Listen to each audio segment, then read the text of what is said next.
We're live. Hey hey, everyone. Hey, hey, hey. We're here to talk about a movie. It's a good movie. It's a good movie. Uh okay, Superman 2025. Uh let's get it if let's get everything right out of the way. Let's just put it all on the table just we start off, We we both really like this movie.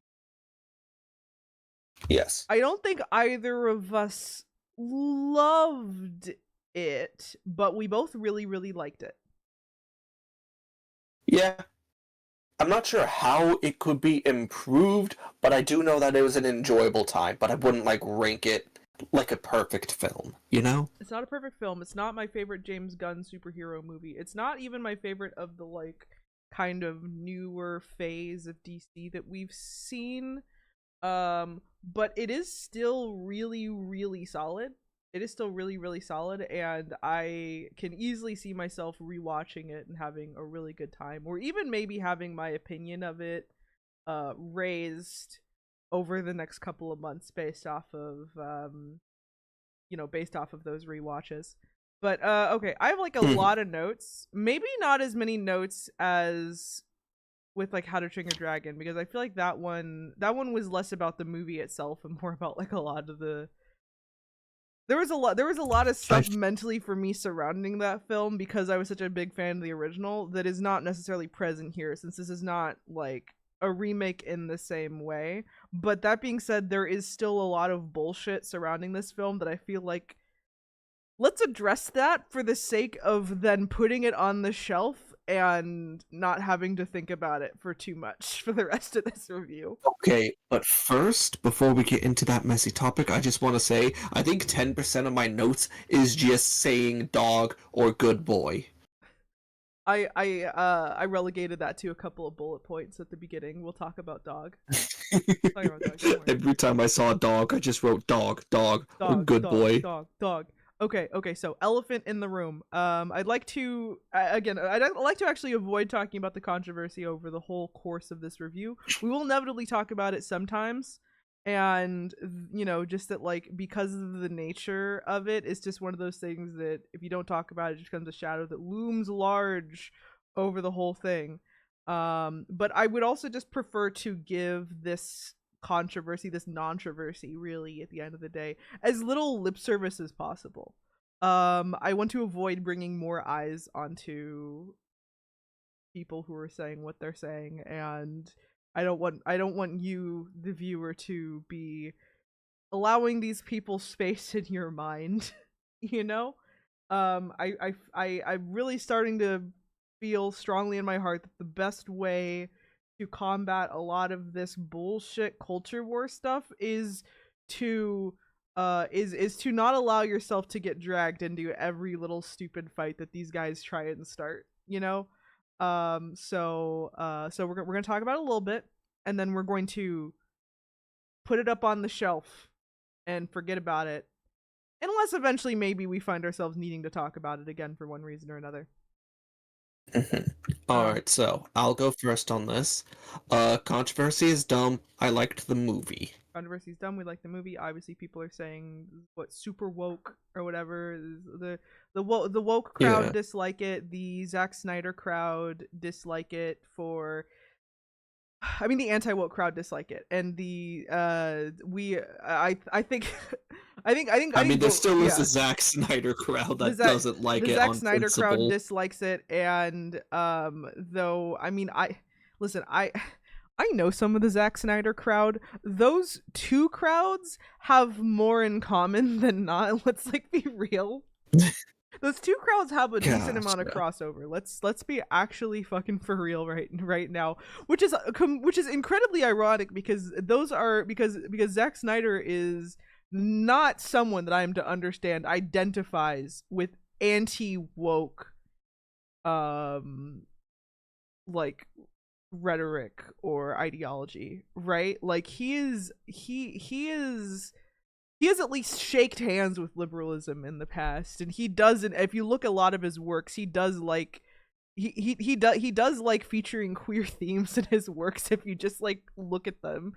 Uh, but yeah, for some reason, his fanboys don't get it. Surprise, surprise, they don't understand the messaging in their favorite stuff. Or they don't pay attention to To his be more fair, obscure work. to be fair, even looking at the reactions to just say the Justice League, it definitely feels like some points are being missed. It does, it does. But I mean, I think I actually showed you the oh my god, what is it called? Um his Norse mythology show on Netflix, of which name I'm forgetting, right? He produced that. Oh, That's that's like right, he that's he right. produced that. He had a big hand. His name I is like plastered all over it. It has a trans woman in it. A trans woman plays like I a significant remember being role in it, and she gets a happy ending with her boy toy in the end, and like yeah. The fun thing is, Lily had shown me this in Discord, and I was absolutely floored when I was told, like, "Oh yeah, this is a Zack Snyder thing." I'm like, yeah. "Wait, what? Yeah. What?" Reminder, any Zack Snyder fans who might be coming across this, he does not share your opinions. I'm sorry to say. Uh, but again, mostly though, these guys are idiots who don't deserve to be engaged with. And I'm not even kidding. I was pretty tolerant of like I was shockingly tolerant even of people who decided to come in and comment in bad faith on the DMC video. I will not be tolerant here. If you so much as like comment a criticism that smells funny, I'm going to delete it probably. And if you're overtly weird about it, I'll probably ban you. Mhm. So there.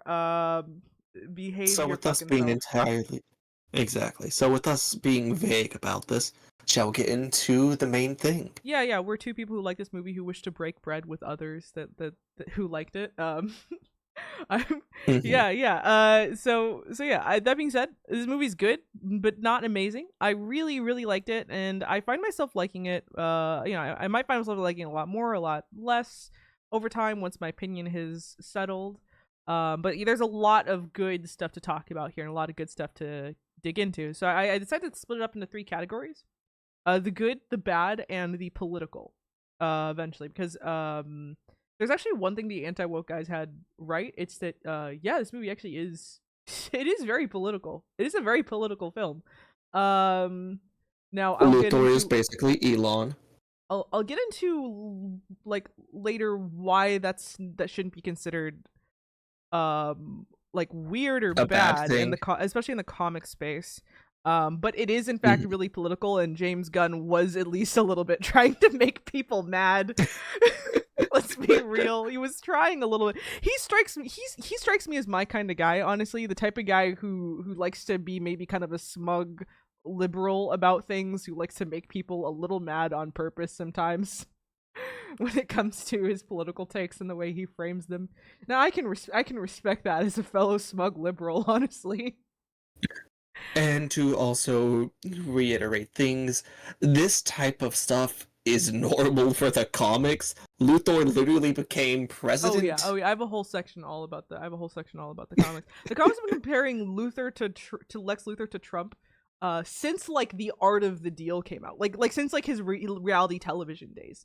Um, Mhm. way before any presidency stuff. And I would even argue that Lex is not necessarily here to be a Trump analog. That's not his place here. Yeah. Um, Honestly, in a weird way, I felt he was closer to an Elon Musk analog than Trump. that's how I felt too. I'm right there with you. But so also spoilers. Obviously, I even tagged this stream with spoilers. It's like right in the title. Spoilers. We're probably going to be spoiling it. Yeah. We're probably going to avoid like Spoilers: Superman major. is. Probably going to avoid major endgame spoilers. But also Yeah. I think we can say Oh we yeah. both Let me help. We give both out some spoilers. Superman saved the day and is a symbol of hope. yes. We also both wholeheartedly recommend this film. Um, I don't think I'm in the crowd of those who say that like if this movie succeeds, that's like important for the culture. I don't know if I'd like go like that far, but I would very much like to see this movie succeed, and I do think that anyone who goes to watch it in good faith will probably have like a really really good time. Actually, I was in like a full theater that at like an event screening of people who all seem to really adore the film based off of their reactions. You go see this, you'll probably really like it and you'll have a good time, and this is probably going to be like the movie of the summer to go watch and just enjoy. I hope they keep it in the theaters for a long ass time because there's a good chance they could recoup quite a lot of money with this. Um, so yeah. I'll even go out on a limb and say my personal prediction is that this will probably do better. This will probably outdo Fantastic Four. My personal prediction. That This is will my probably personal outdo that. hope. Yeah, it's probably that and like I'm looking forward to Fantastic Four 2. I'm probably going to see that one too. Probably not going to do a review of it just because I can't imagine having anything significant to say. But I will probably see both, and although I have a feeling this one's gonna do a little better, just because there was so much marketing out about this one. There was so much marketing, and let's be honest, a lot of the controversy stuff helped get it more free marketing.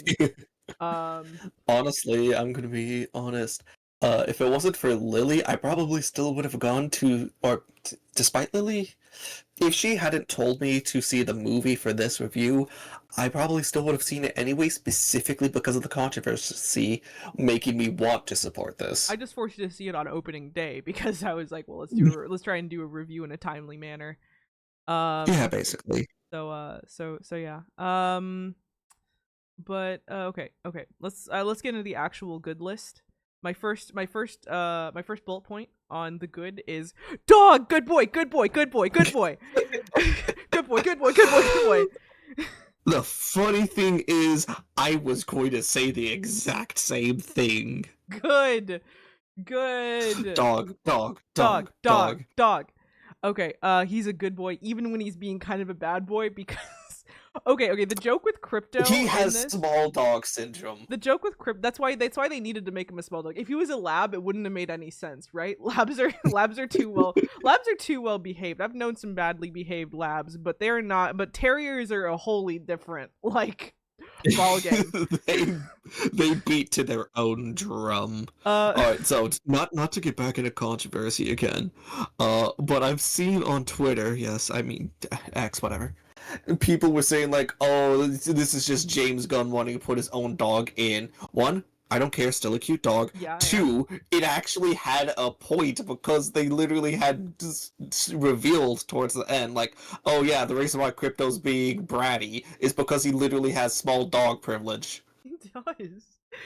Yeah, it's he actually should I say no, the I won't say who. Keep, yeah, Let's not if I said any more keep it we'd a be secret. spoiling a post credit thing that you probably deserve to just find out about organically. There are two post credit scenes. Stay for them both. One is a funny like one is like a funny little joke and the other one is like story beat. Okay. So where was I? Yeah, so I think the main fun thing about Crypto is that he is a dog who has a lot of personality to him, which is sometimes my worry when you have like that's the worry whenever you have like an animal character or a child character or whatever. I think animal characters are easier to do because they're really cute if they don't have too much of a An innate personality. cute factor. If they don't have too much of a personality, it's not a big deal. Well, an annoying fucking child is annoying. But but if you can give them a personality, much better. And so they've decided to make like Crypto like badly behaved, like a kind of badly behaved dog who like plays way too rough, who destroys things. He like destroys sections of the Fortress of Solitude. He destroys like Mr. Terrific's little like drones because they're ball shaped and they're floating around. Exactly, he literally treats it as if it's fetch. Yeah, he's a very badly behaved dog. Superman does not really know how to get a handle on him, and you find out he's not Clark's dog really. But like they give him they make him just a little bit naughty, and that kind of turned him from being like a cute dog to like a character who you actually get a lot of entertainment and joy out of from like during this film. Who you find yourself really liking by the time you're done. just because, I don't know. I don't Like know. every time I saw him, it was just like, oh, look at that bratty dog go. A cute dog is great, but I think more people can relate to having a pet that's like a bit of a brat sometimes. Who like still loves you, and that's why you love them. But like they can be a bit of a brat. I think most people don't have perfectly well behaved pets, right?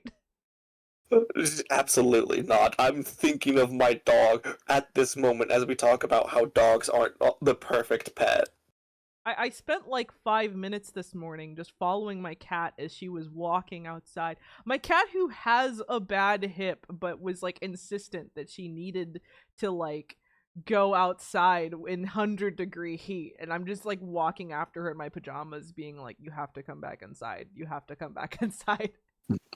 And then I got They're my going to dog eat who you. routinely knocks on my door, runs down the hallway just because he wants me out of my room. He's just like, yeah, I don't really have any reason. I'm just knocking on your door to either ding dong ditch you for my own amusement or because I want you to give me a treat. So as a pet owner, I loved it. As a pet owner, I adored it. I felt seen having a pet that just does its own thing sometimes. And I think because he's such a strong character, it kind of helps the animation for two The reasons. stakes. Yeah, the Oh, animation. that I was too. gonna say the animation for two reasons. One, I think just being able to have a character that's more of a character lends itself to better, more specific animations. It also justifies the animations versus like I can't imagine that they would be able to get a very well trained actor dog to do even like half of the stuff that he does. Like not Mhm. like forget the flying, forget any of that, but like I think getting him to do that level of like rough play would have been difficult for a very well behaved professional stunt dog. I think that would have been difficult. So kind of helps justify justify the fact that he's completely CG. Yeah. While again also making it where it's like, even though CG is easy to spot, I think it becomes almost more like a Roger Rabbit thing where it's like, yeah, just because it's obvious that you can see that this isn't actually a part of this environment, it doesn't mean that you can't still enjoy it like as a character and can't feel like it's integrated with the world, just based off of like the skill of the writing and the animation and the acting alone. Plus, even the CG dog itself, I feel like sometimes when you see something CG, you're like, ooh, that kind of like takes me out of it. This didn't exactly do that. That's just my personal thought on it, though.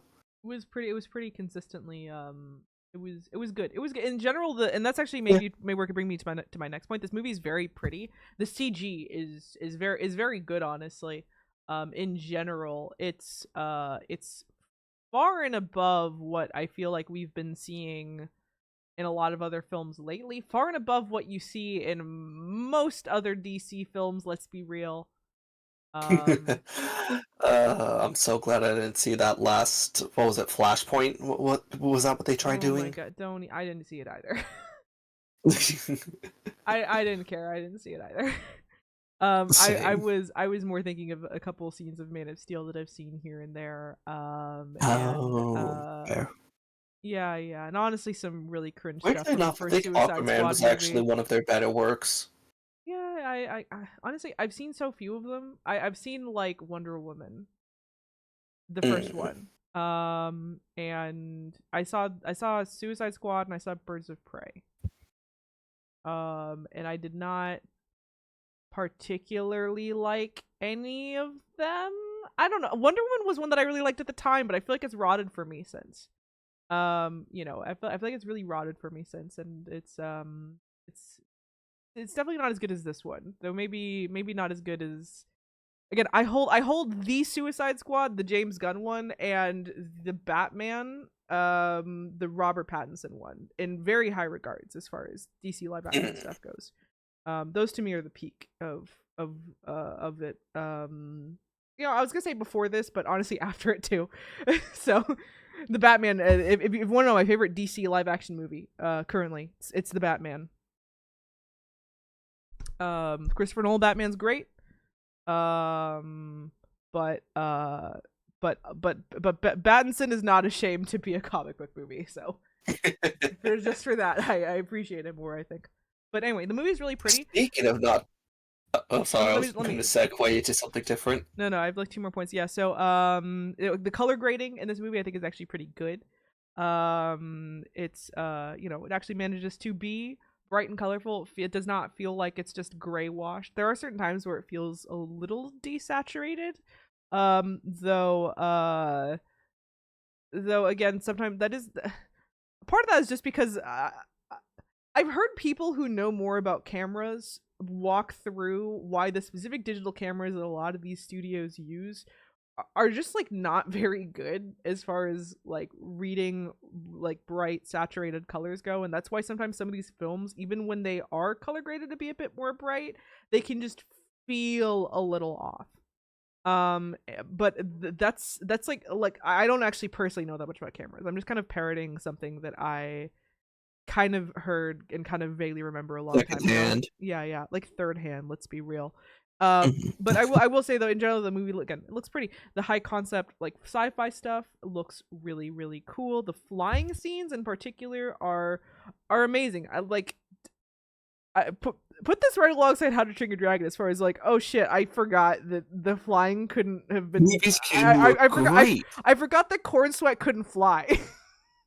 I forgot that he couldn't fly because especially like there's like one scene in particular, or there's two scenes where he goes to the Fortress of Solitude, but Mhm. the second time he has to go, it's like urgent because Lex is broken in recently and he knows that now. He goes like what is clearly much faster than he did the first time, and You could feel the urgency. you could feel the urgency. You could feel like how quickly he was going through the atmosphere and like the different weather changes.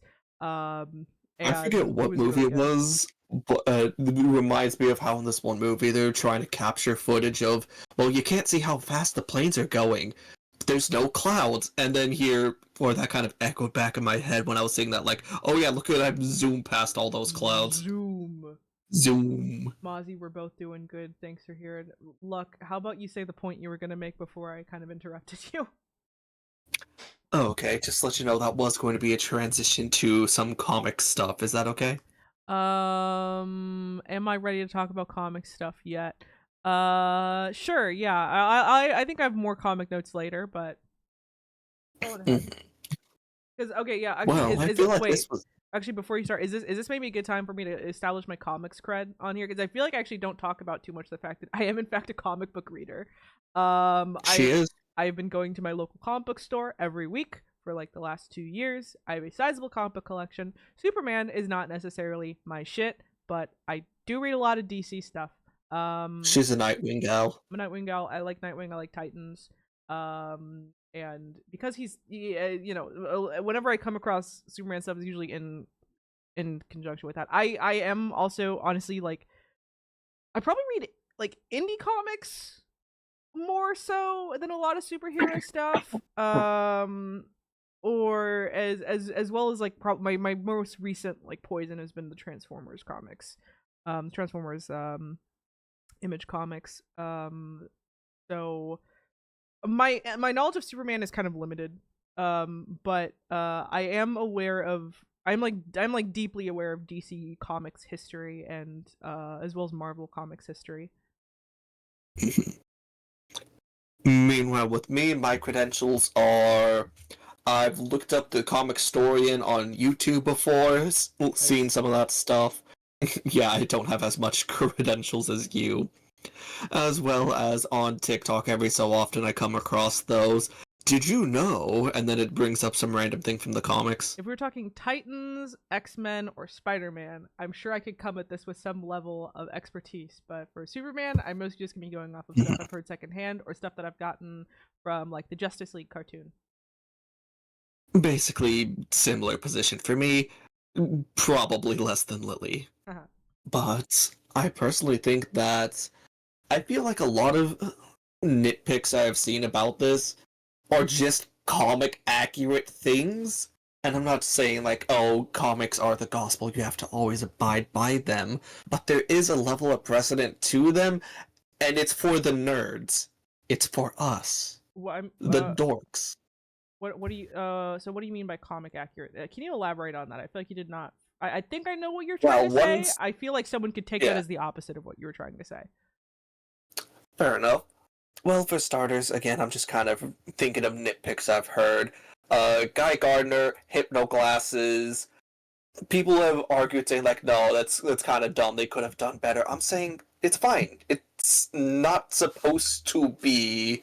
How Okay, am I okay. supposed to phrase Okay, this? okay, okay, okay. So are you okay, okay. Yeah, literally I wasn't sure of what you were how when you clarify because I literally wasn't quite sure of what you were saying was that they were doing things that weren't accurate to the comics, but that should be fine, or that people were angry about things that in fact were just them trying to be more accurate to the comics. I think both has The happened, funny latter, enough. I think the both has latter, happened. but yeah, both has happened.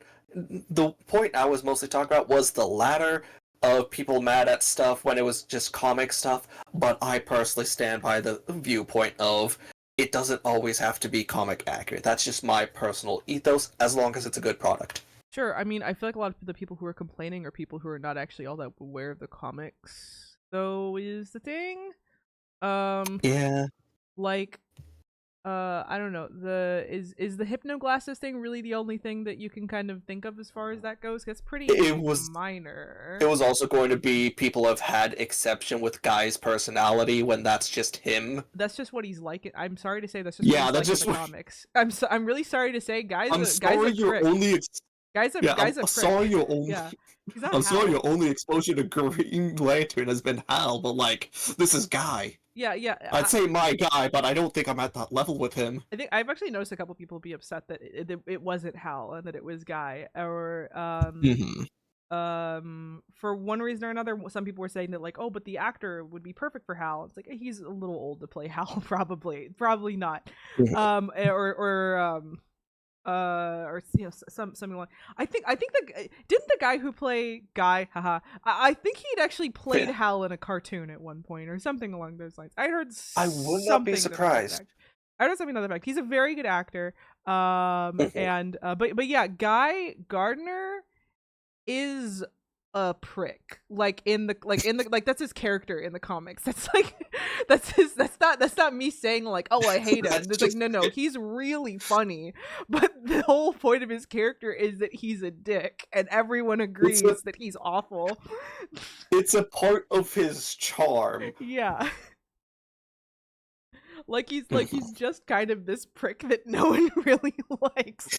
That's his character, and I kind of love him for it. And I think a lot of people like him for it. Mhm. But yeah, he's kind of just like a quintessential, like, some people really play up his like kind of machismo, this kind of fake machismo that he has sometimes. Other times it's just that like he's kind of vaguely sexist. They didn't really do that in this, which is I'm fine with. Yeah, I'm fine. that's They that's could okay to be they scrapped. could have kept, while keeping accurate to the comics, they could have made him so much worse. I think they balanced him out and made him honestly pretty like about as charming as you can make Guy Gardner in this, just by virtue of making him actually very funny and not ever saying I anything overtly offensive. I think it's because one, he was kind of treated as, well, exactly as he is, a bit of a dick, where not everyone took him seriously. So I think that helped soften him a little, as well as a lot of his dickish behavior was also given a justified outlet, specifically at some of the people he was mad at. Not sure if I'm getting into spoilers for that. Also, while he's not necessarily he's not someone that you would consider to be on the main roster, at least not in the same way that like Hawk Girl is. My assumption Mhm. is that they're probably making him a little nicer with the expectation of bringing him like allowing him to be in future entries in some capacity.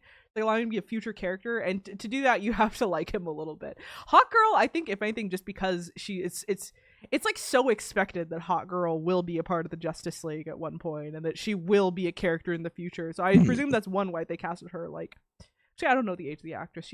I presumed she was maybe on the younger side compared to some of the others, but also just why she maybe doesn't do that much. Just being like, she's coming back. Don't worry. She does the least out of the Yeah. three Justice Gang members that you get. And but of course, if you're at all familiar with with at least the cartoon run, you should know that, like, yes, she is an I important character as far as the Justice League roster goes. I am genuinely surprised there was no Super Friends reference. Oh my god, I was that would have been really funny. That would have been really funny. Also, I hope to God, especially since they seem to be pulling out like, you know, uh Meanwhile, at the Hall of weirdo Justice. picks. They did some weirdo picks for this one, right? They did a Green Lantern and didn't even do any of the Green Lanterns that like most people know. So this is my petition for them to do a Wally West Flash for the Flash that they do for this franchise. Please, please, please, please, please do Wally West. Please put my son in the next movie. Please. Mhm. Please put my son in the next movie. Absolute Flash has been so good. Please put my son in the next movie.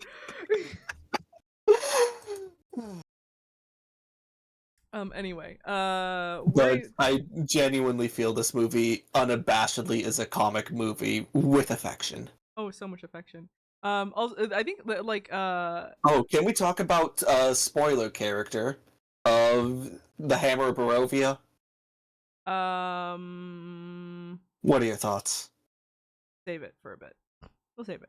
Alrighty. Let me get through like two little notes. One of them we've kind of already covered a bit. One is just you know, considering it's structured like a bunch of comics with a background overarching plot, it's paced pretty well. So so the structure of this movie is kind of interesting because it is kind of structured like several comics within a limited run. And that like there's like a bunch of little adventures that Superman does. He defeats a bad guy here, he does a thing here, he goes here, this happens, and then it's all like a very sequential movie, and that it's just kind of a series of different things that happen, and it happens in different little bad guys that Superman has to fight, with the overarching background thing of oops, Lex did all of it. Of course, of course. Plus, similar to the nature of comics, we kind of just jumped into an adventure. Literally, the movie starts off with, the Age of Gods and Monsters is here, Superman's been at this for a while, he just lost a fight. Hey, look, a dog! Exactly. Yeah, that scene where, from the trailer, where Superman is, like, bleeding in the snow and Krypto goes to get him, surprised me to find out that's the first scene in the movie. He gets beat up off screen, and then you see the fallout from that. Mm-hmm. Genuinely had surprised me too. I was thinking like, oh, is this supposed to be the climactic middle or even the end? And like, no, it's legit like within the first 30 seconds. Which, okay, here's a fun That's thing. a little hyperbole. Here's an interesting thing that I've been hearing. I have watched a few reviews of this film since like I wrote my own notes first, and then I started looking at some different reviews. So I tried to keep it like, I wanted to know where people were at, but I didn't necessarily want my opinion to be poisoned by other people's opinions. But I did see multiple people say that they felt, even people who liked the movie, saying that they felt it was kind of weird that Superman kept on getting his ass kicked. I wanted to know, because he gets his ass kicked multiple times in this film. That is not the first time he gets it, and it's not the last time he gets kicked. Yeah. I feel like that adds character personally. Yeah, I wanted to know where you stood on that, because I'm kind of pro Superman should get his ass kicked more. I grew up watching the Justice League cartoon where people, right? Yeah, I've heard one of the biggest complaints there is people saying, "Oh, they nerfed Superman heavy," and I'm just like, "Good, we're adding some stakes to this." He is kind of he does get hit with the Worf effect a lot in that one, where a lot of times his ass gets kicked for the express purpose of proving that the antagonist is actually a really big deal this time, guys. So I'm kind of pro Superman gets his ass kicked, and I do wonder, I may be a little bit conflicted about my own pro being that, because I think on one hand I am completely in the camp of like, okay, yeah, all you trying to not say anything derogatory about the people criticizing this movie, trying very hard not to say anything derogatory about the people criticizing, especially when they seem, especially when it's not, especially when, like, I don't want it to be friendly fire. I don't want to be firing against people who otherwise are aligned with us. But I do notice sometimes when you have these characters who maybe have a reputation of being kind of OP, a certain type of person might get very defensive when the character is nerfed in any way or capacity. And the thing is that, like, while you can do a story with a character that is all powerful and is always super competent, and always wins all of his fights, I feel like that can just kind of be hard to do sometimes, is the issue. It is a difficult path. It is a difficult path to is difficult to do that well. I think it's best done in cases like, your John Wicks, where the character is very competent, but maybe they have a lot of inner turmoil to them, right? Where it's like, yeah, Mhm. they do win like every fight, but that's not necessarily. I mean, like, yeah, you're watching It's for the the fight emotions choreography, and around the fight. you're watching a lot of cool fight choreography, but even beyond that, you're watching like essentially an extended mental breakdown of a grown man, of Keanu Reeves, more or less. Exactly, the emotions around the fight. Where I think the thing with Superman is that he is someone who the thing is that I think if you make Superman all powerful, I think what you end up doing is you end up winding right back into Man of Steel territory, right? Where in order to counterbalance that, you need to give him this incredible internal angst and turmoil that is, at the end of the day, just not really compatible with the character, in my opinion. A lot of comics writers have tried to do something along those lines, have tried to make him really angsty, have tried to give him this incredible turmoil and angst, but Deepness. it's always weird, right? Because he's not Batman. He shouldn't. I don't I'm think he should glad have a you hang brought up up to that Batman level. because I'm glad you brought up Batman because I was going to say, if you want to do something with a character that is angsty with internal conflict, just write for Batman. Right, for Batman, honestly, and that is the thing. That I is the thing with a lot of people who write Superman comics, where you feel like a lot of them are just resentful at the fact that they're not writing Batman because they'd rather write Batman. And I this is going to be an interesting comparison. I kind of view it as the same cloth as Goku of Superman, where the point is they are a flat character. It's them trying to stay to themselves. and I don't know, like, oh, even Goku gets his ass kicked, right? See, that's kind of the point. He wants to get Yeah, his ass kicked so he can get stronger, the point is but the that's point is neither that he here keeps nor on getting there. his ass kicked until eventually he wins, right? No, until eventually the writers say, "Oh, he needs a new transformation." Oh God, yeah. Let's not do that with Superman. Let's not do that with Superman. But so yeah, I think the thing with Superman is that, having be a super angsty, turmoilful character doesn't work. So you need to give him conflict in some other way. So I think allowing him just a bit more physical conflict than maybe you might be used to in some versions of Superman you've seen. I'm just saying versions that you've seen, because again, we literally just talked about the Justice League cartoon. This version of him has existed for a long time. Um, Mhm. it becomes the more obvious choice for any writer, for anyone who's done any amount of actual writing in their lives. Mm. That sounded a little smug. I'll stand by it. I We can are choosing to die on a lot of hills We in are. this stream. You We know what? Let me get controversial here. That's Hey, separate Lily, do stream. you remember that? Yeah. Do you remember the quote I had said to you earlier? Of the one quote of, "Oh, I didn't write this down, but I want to write it down because I really like the idea of it." No. Say it to me now. Oh, okay.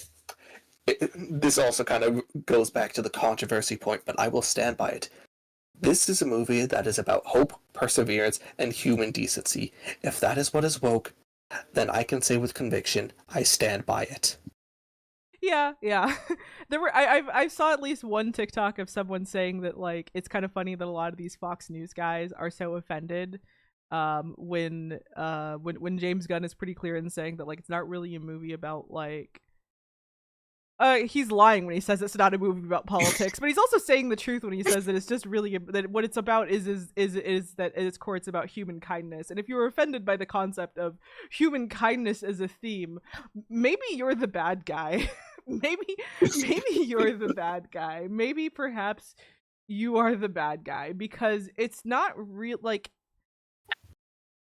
like, I don't know. I feel like if you're getting unnecessary, if you're getting like unreasonably angry at some of the themes and some of the politics that this movie tries to serve at you, and it does so in a very like it's not trying to like argue complex geopolitics. It's laying it out like really really simply, and I'll save that for later for when to talk about it deeply. But it's like I don't know, like I don't. I'm losing steam mentally. I'm just so fucking tired of these people. I'm so tired of them. Let's move on. Let's move on. Yeah, let's we'll move talk on about to the next politics more topic. later. We'll talk about it later. Okay. Mhm. Okay. Next good point. This movie's very very funny. We already talked about Guy Gardner. But Yes. Counterpoint Jimmy Olsen. Jimmy, my boy Jimmy. Motherfucking Why did they make Jimmy Pool? He pulls.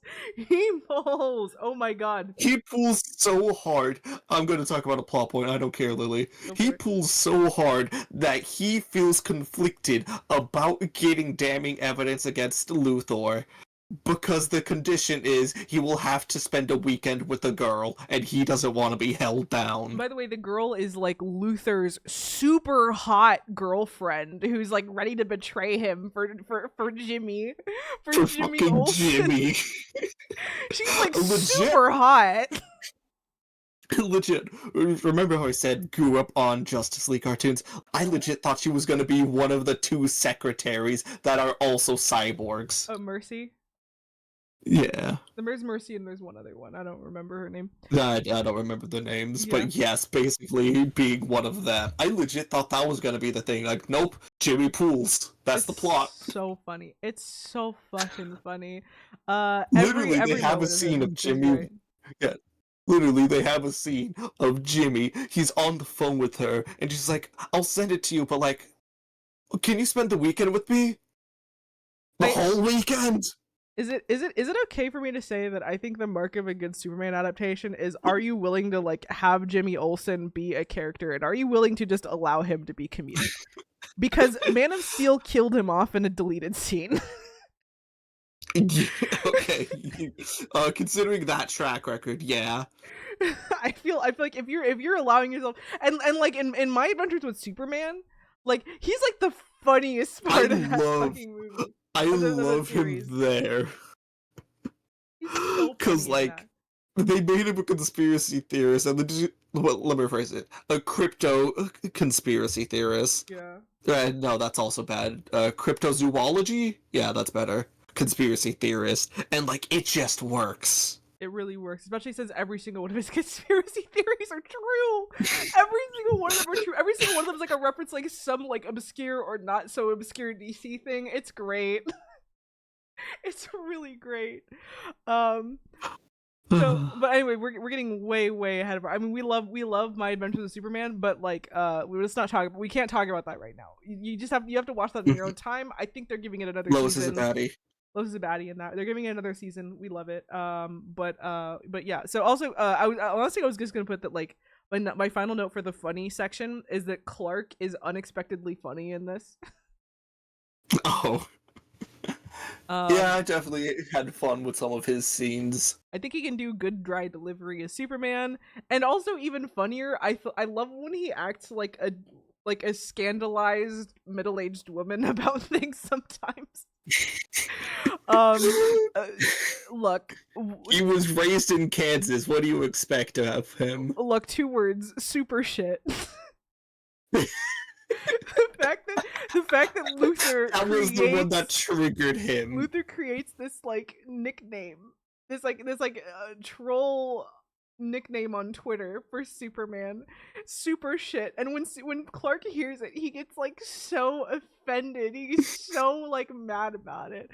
Also, like there is cursing in this movie because it's James Gunn. Clark is not allowed to curse. Clark is not allowed to curse. The only time I remember him cursing was him repeating back super shit. That was the only time when he like hesitated too. He was like he hesitated. He is on that note, let's talk about Clark in general as a character. Because I have a lot of notes about him. Okay. I was slightly disappointed to see that the suited Clark From Wasn't for long. he was only really Clark as a character is really only in like a few scenes. He's mostly Superman in this. Yeah. Which I do go into a little bit I about mean, like not Clark and secret bad. identity stuff, and it's not bad, Mhm. but I might have liked a little bit more Clark sometimes. But anyway, Corn Sweat's kind of perfect as Superman and Clark. Mhm. He's an all-around good boy, just a big sweet boy. They make him big, beefy, and kind in Kansas, apparently. It does clumsy Clark and the kind of charming Superman incredibly well, and you really just believe that he's like a good guy. He sells the Boy Scout shtick and that he would never say fuck ever. And he's, in general I also written very well. Yeah. I find it funny he unironically defended pop music when Lois was talking about like, oh yeah, kind of like some more niche stuff, and like I like niche. What about this band? He like Clark, that's pop. he likes like fictional equivalent of Imagine Dragons, and he's just like, what do you mean? What do you mean this is lame? He's like, what do you mean this is lame? Some people like it. Shut up. And then he literally has a poster of them. He has a poster of them in his childhood bedroom. It's so cute. But anyway, I love it. I think even more than that, I think we were talking about a little bit in DMs, is that he feels like a superhero who saves people. And that's something that's oftentimes, that's something that's oftentimes brought up in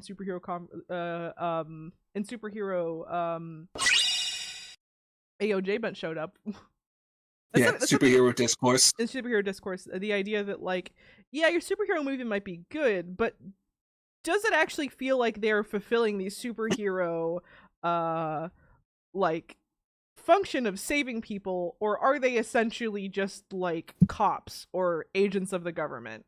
Yeah. Or another thing that I don't see brought up is sometimes it kind of feels like some superheroes are just superheroes because people go after them. Yeah. So it's like I the fact that Superman is honestly spending most of this movie doing on the ground work in order to save people, and he is much less concerned with fighting bad guys a lot of the times. There's even one time where he's kind of like faffing about in defeating this one big like kaiju in the middle of the city, not because he's like arrogant or anything. He just can't handle it.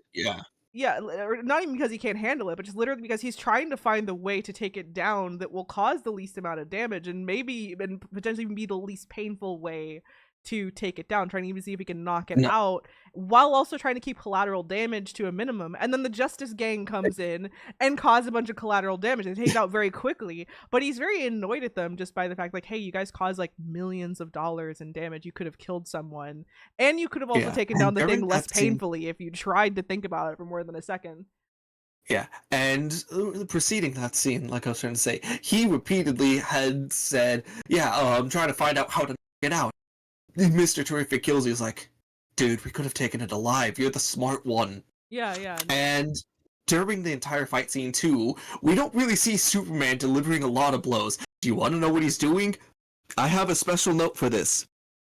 Superman saved a squirrel, and it is the best thing ever. It's so good. Yes. Yeah, like he saves a squirrel in the middle of the fight, and that's so cute. That's so adorable. The fact that we see him like save a dog, and that's like, well, it's a dog, right? Like, yeah. But like the squirrel is like.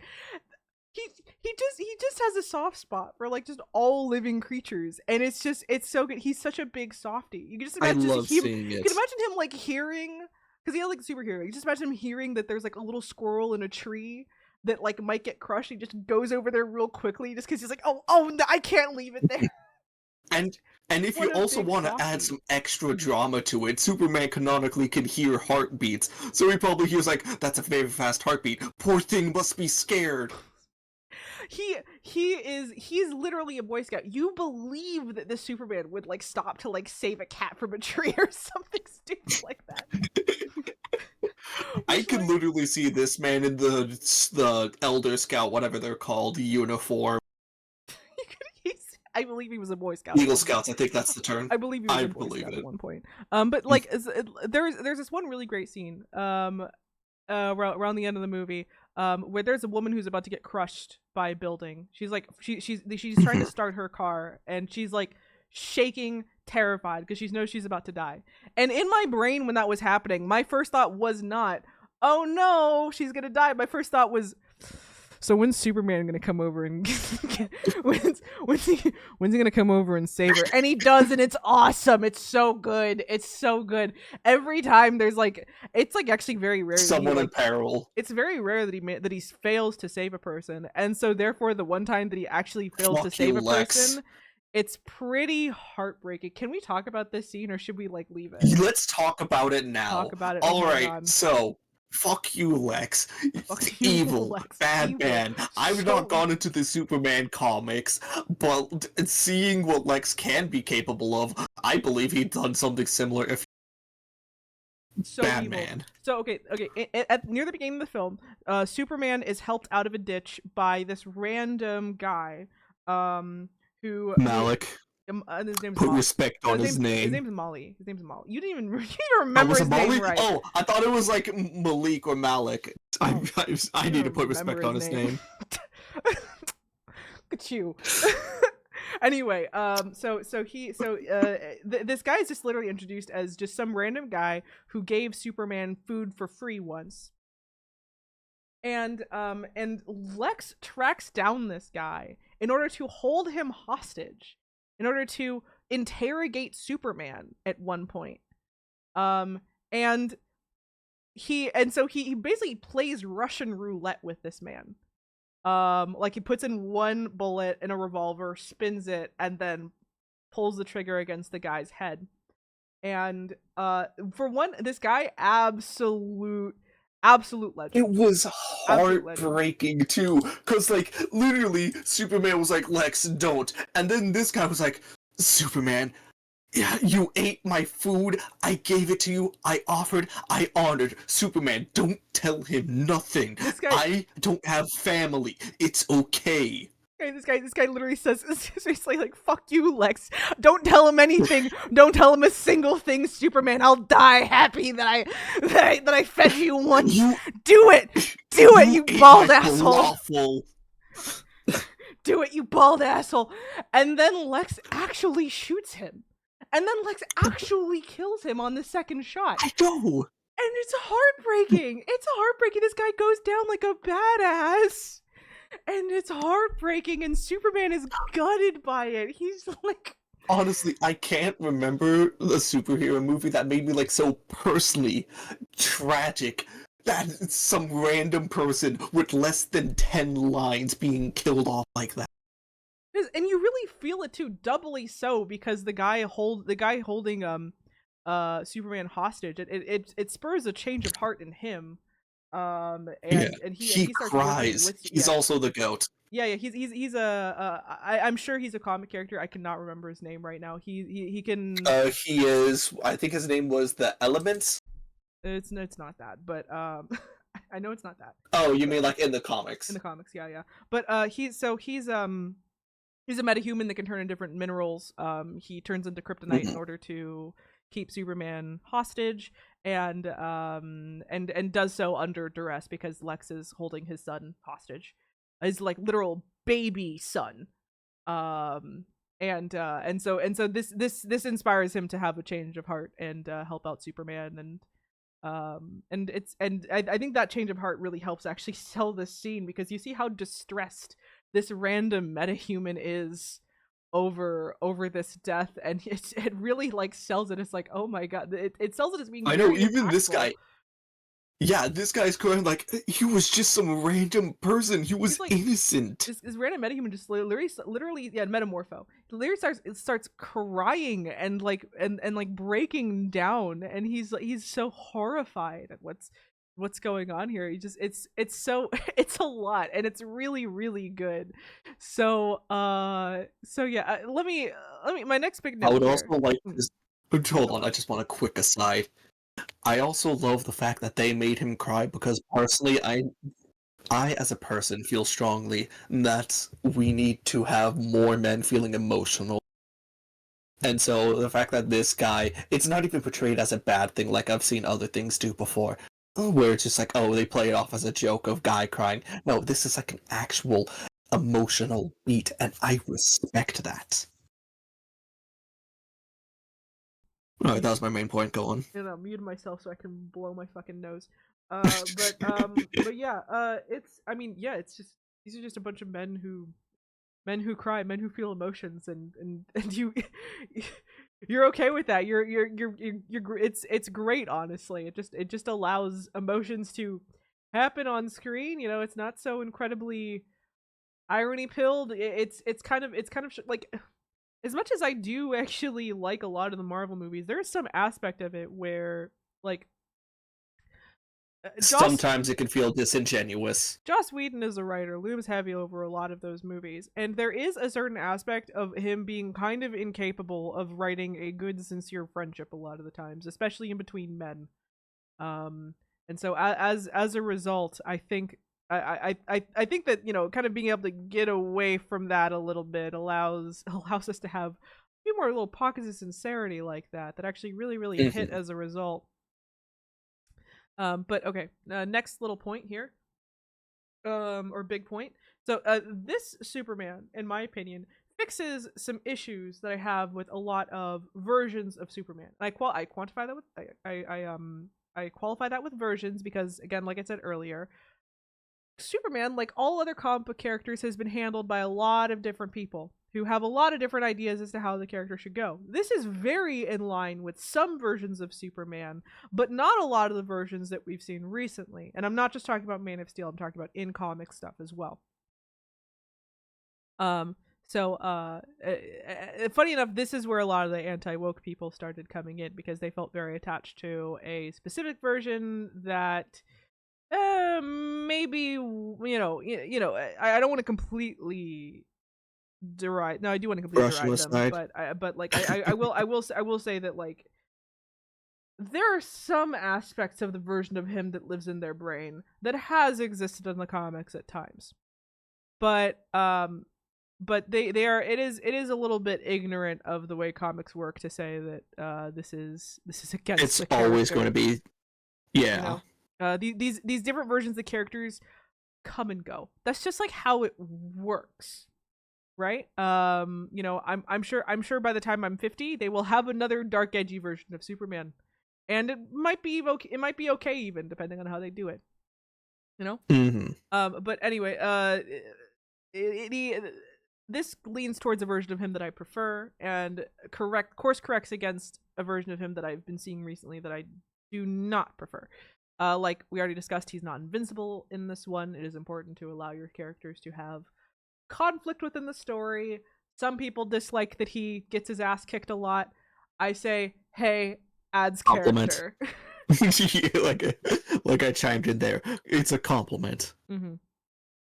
Like, again, the movie literally opens with him bleeding in the snow, and I'm with. A lot of people have said that, like, no one can relate to Superman because he's too all-powerful, he's too perfect. I agree. I think it's pretty hard to relate to a character that's too all-powerful and too perfect, and I think that is, in fact, some versions of Superman.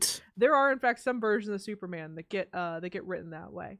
But I think that the better Supermans historically have not been written that way, and I think that the writers who actually know what they're doing and actually like him as a character know to steer away from that a little bit, not as like a subversion, but just as but just because to add spice to the character. Yeah, that's another thing too. Some people try and, like, this is how you get a Man of Steel, where you have someone who mistakenly believes that he is an all-powerful, perfect character, and then attempts to write a film commenting on that while not actually being aware of what the character is actually like at his best in the comics, not realizing that you're commenting on the worst possible version of this character written by people who do not particularly like him. And so, to me, this feels like a return to pre-Man of Steel, pre-Frank Miller Edge. Like, Frank Miller's not. I like some of Frank Miller's work. I think he's done some damage to the comic ecosystem. I'm not gonna lie, but he is an artist that I of course respect deeply. But still, I can respect you and also agree that you've just done damage to your industry to some extent. I like the Loki series, but I believe it's done a great evil upon among comic book movies and series. You know, it can be both. But yeah, again, this reminds me most of like the Justice League cartoon soups. And maybe me saying that again reveals that I'm only so familiar with comic book Superman. But here a little litmus test that I have for Superman here as to like what makes a good Superman, what's the point of Superman. So you know we know, so most people agree, right, that like Bruce Wayne is Batman's disguise, right? That, like he is Yeah. Batman at the end of the day, and that Bruce Wayne is just the persona he puts on to blend in, right? Mm-hmm. That is not the case for Superman. It should not be the case for Superman. Even if he's not quite as bumbling as what he puts on, he is Clark at the end of the day. He's Kal-El at the end of the day. He is not like he is not Superman. Superman is the costume he puts on in order to save people. It's the job he does. He is at his core the awkward boy from Kansas who was raised by Martha and Jonathan Kent, who you know, two parents who love him very much, who you know, was just an awkward good big boy who still visits his parents every, you know, as often as he can, who loves his wife very much, who you know is not some all-powerful guy, who does not idealize Superman in his head. Like in one of the best comics that I actually am aware of, this one was a oh my god, who did this one?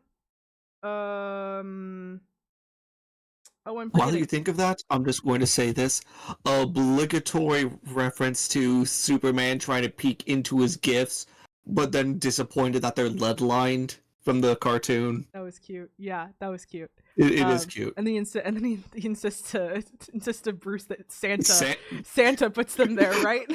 No. Yeah, because Paul Kent's like, oh yeah, we wrapped his presents with lead. You're like, you mean Santa did, right? Santa did, right? Yeah, it's but okay, It's just a guy who, in his heart, is so much kindness that he wants to protect people, and that's why he is Superman. He doesn't, like Lily was saying, he doesn't go back to Clark to hide. He doesn't need to hide. In fact, he could just permanently stay Kal-El and live at the Fortress of Solitude. But that's not him. He is Clark, and he chooses to become Superman to help people. Mm-hmm. And okay, I didn't remember the actual the writer for this, but basically what happens in this, it's an older comic. What happens in this story is that basically Superman has to give up his powers in order to save the world, and he does so. Just becomes a normal guy, takes up a new name, marries Lois Lane, and has a kid. And afterwards, you even hear him kind of badmouth Superman. It's supposed to be like a reveal that he's actually Clark. That like, you find out that Lois has just married some guy, and it's only later that you find out that this is Clark, who's just taken on a new alias. And the reason why that's surprising is because he opens up kind of bad mouthing Superman, saying like he's just like some guy who just thought he could fix all the world's problems with his superpowers, and that you kind of get the sense that like, yeah, I think that's like pretty close to actually what Clark feels. I think Clark as a person is one that does not put all that much stock into his superpowers, and he does not really view them the same way that people like Lex view them. They have their utility, they have their uses, but they're not who he is. And if he were to lose them one day suddenly, wouldn't life be the would end of go the on. world. Wouldn't be the end of the world, because he's still Clark. It's not him as a person. Not in the same way that Spider-Man has to be Spider-Man, or that Batman has to be Batman. He doesn't have to be Superman to feel like himself and to feel like he can still do good and live a life. You know? Yeah.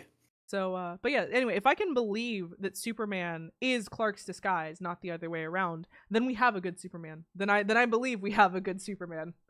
And in this one, I can believe it. Again, the effect he puts on as Clark when he's like the awkward hunched guy, it's a little exaggerated. I think obviously the one that's closer to him is when he's alone with Lois. Um and especially during that, you see that that whole interview scene, which brings me into my next point very smoothly. The next final good point: the Lois and Clark relationship is goated. All right, I can't wait to hear your thoughts on it. Oh my god, it's so good. My first note on it is cute, and the next note is their fighting is kind of realistic. It's kind of really realistic. So they're in a situationship. I saw some people going kind of back and forth as to whether it was a detriment to the movie to start us off with them in kind of a rough patch. Because some people were saying they're like, well, that means you don't really get to get behind this version of the relationship, and that as a result, the relationship comes across as less compelling. I disagree, if only because like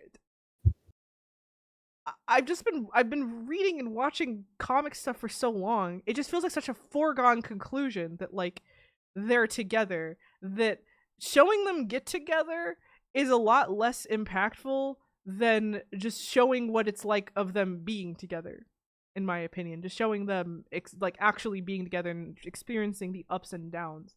Because I'm being honest, with My Adventures of Superman, them getting together was like, to me, one of the more boring aspects of the show. I did not care about that. I cared about what it was like after they were together and kind of seeing them going through those ups and downs and going through their conflicts. Because they are, as this movie highlights, very different people. Yeah. So seeing them make it work is, to me, much more interesting than seeing the kind of moon-eyed stage. So in this one, they've been dating for like a month and are hitting a bit of a rough patch because Lois is like bad with feelings. And I'll talk about like the extended interview scene later because I have a bunch of points about it.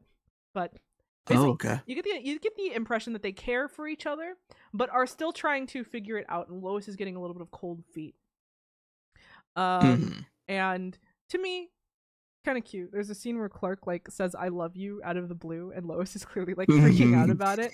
And we're one very in character for both of them. That whole exchange.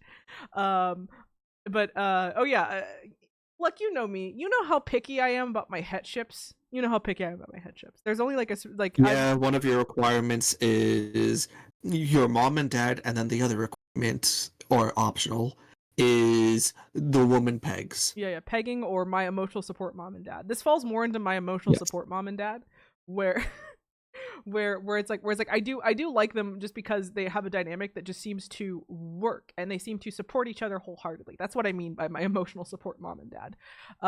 And this is a relationship that to me passes the sniff test because it does seem, and again, this is usually my problem with a lot of relationships as they're portrayed. This is my problem with the way that like Invincible does romance with like Adam. They get together because the plot says, hey, we should have some people together. They get together because the plot says so, and then and then once they're together, the relationship seems very unequal because the writer is maybe coming at it hard from one perspective, and so you have a woman who seems very dedicated to her man, and then a man who just saves her, and outside of that does not actually seem to be doing all that much work in the relationship.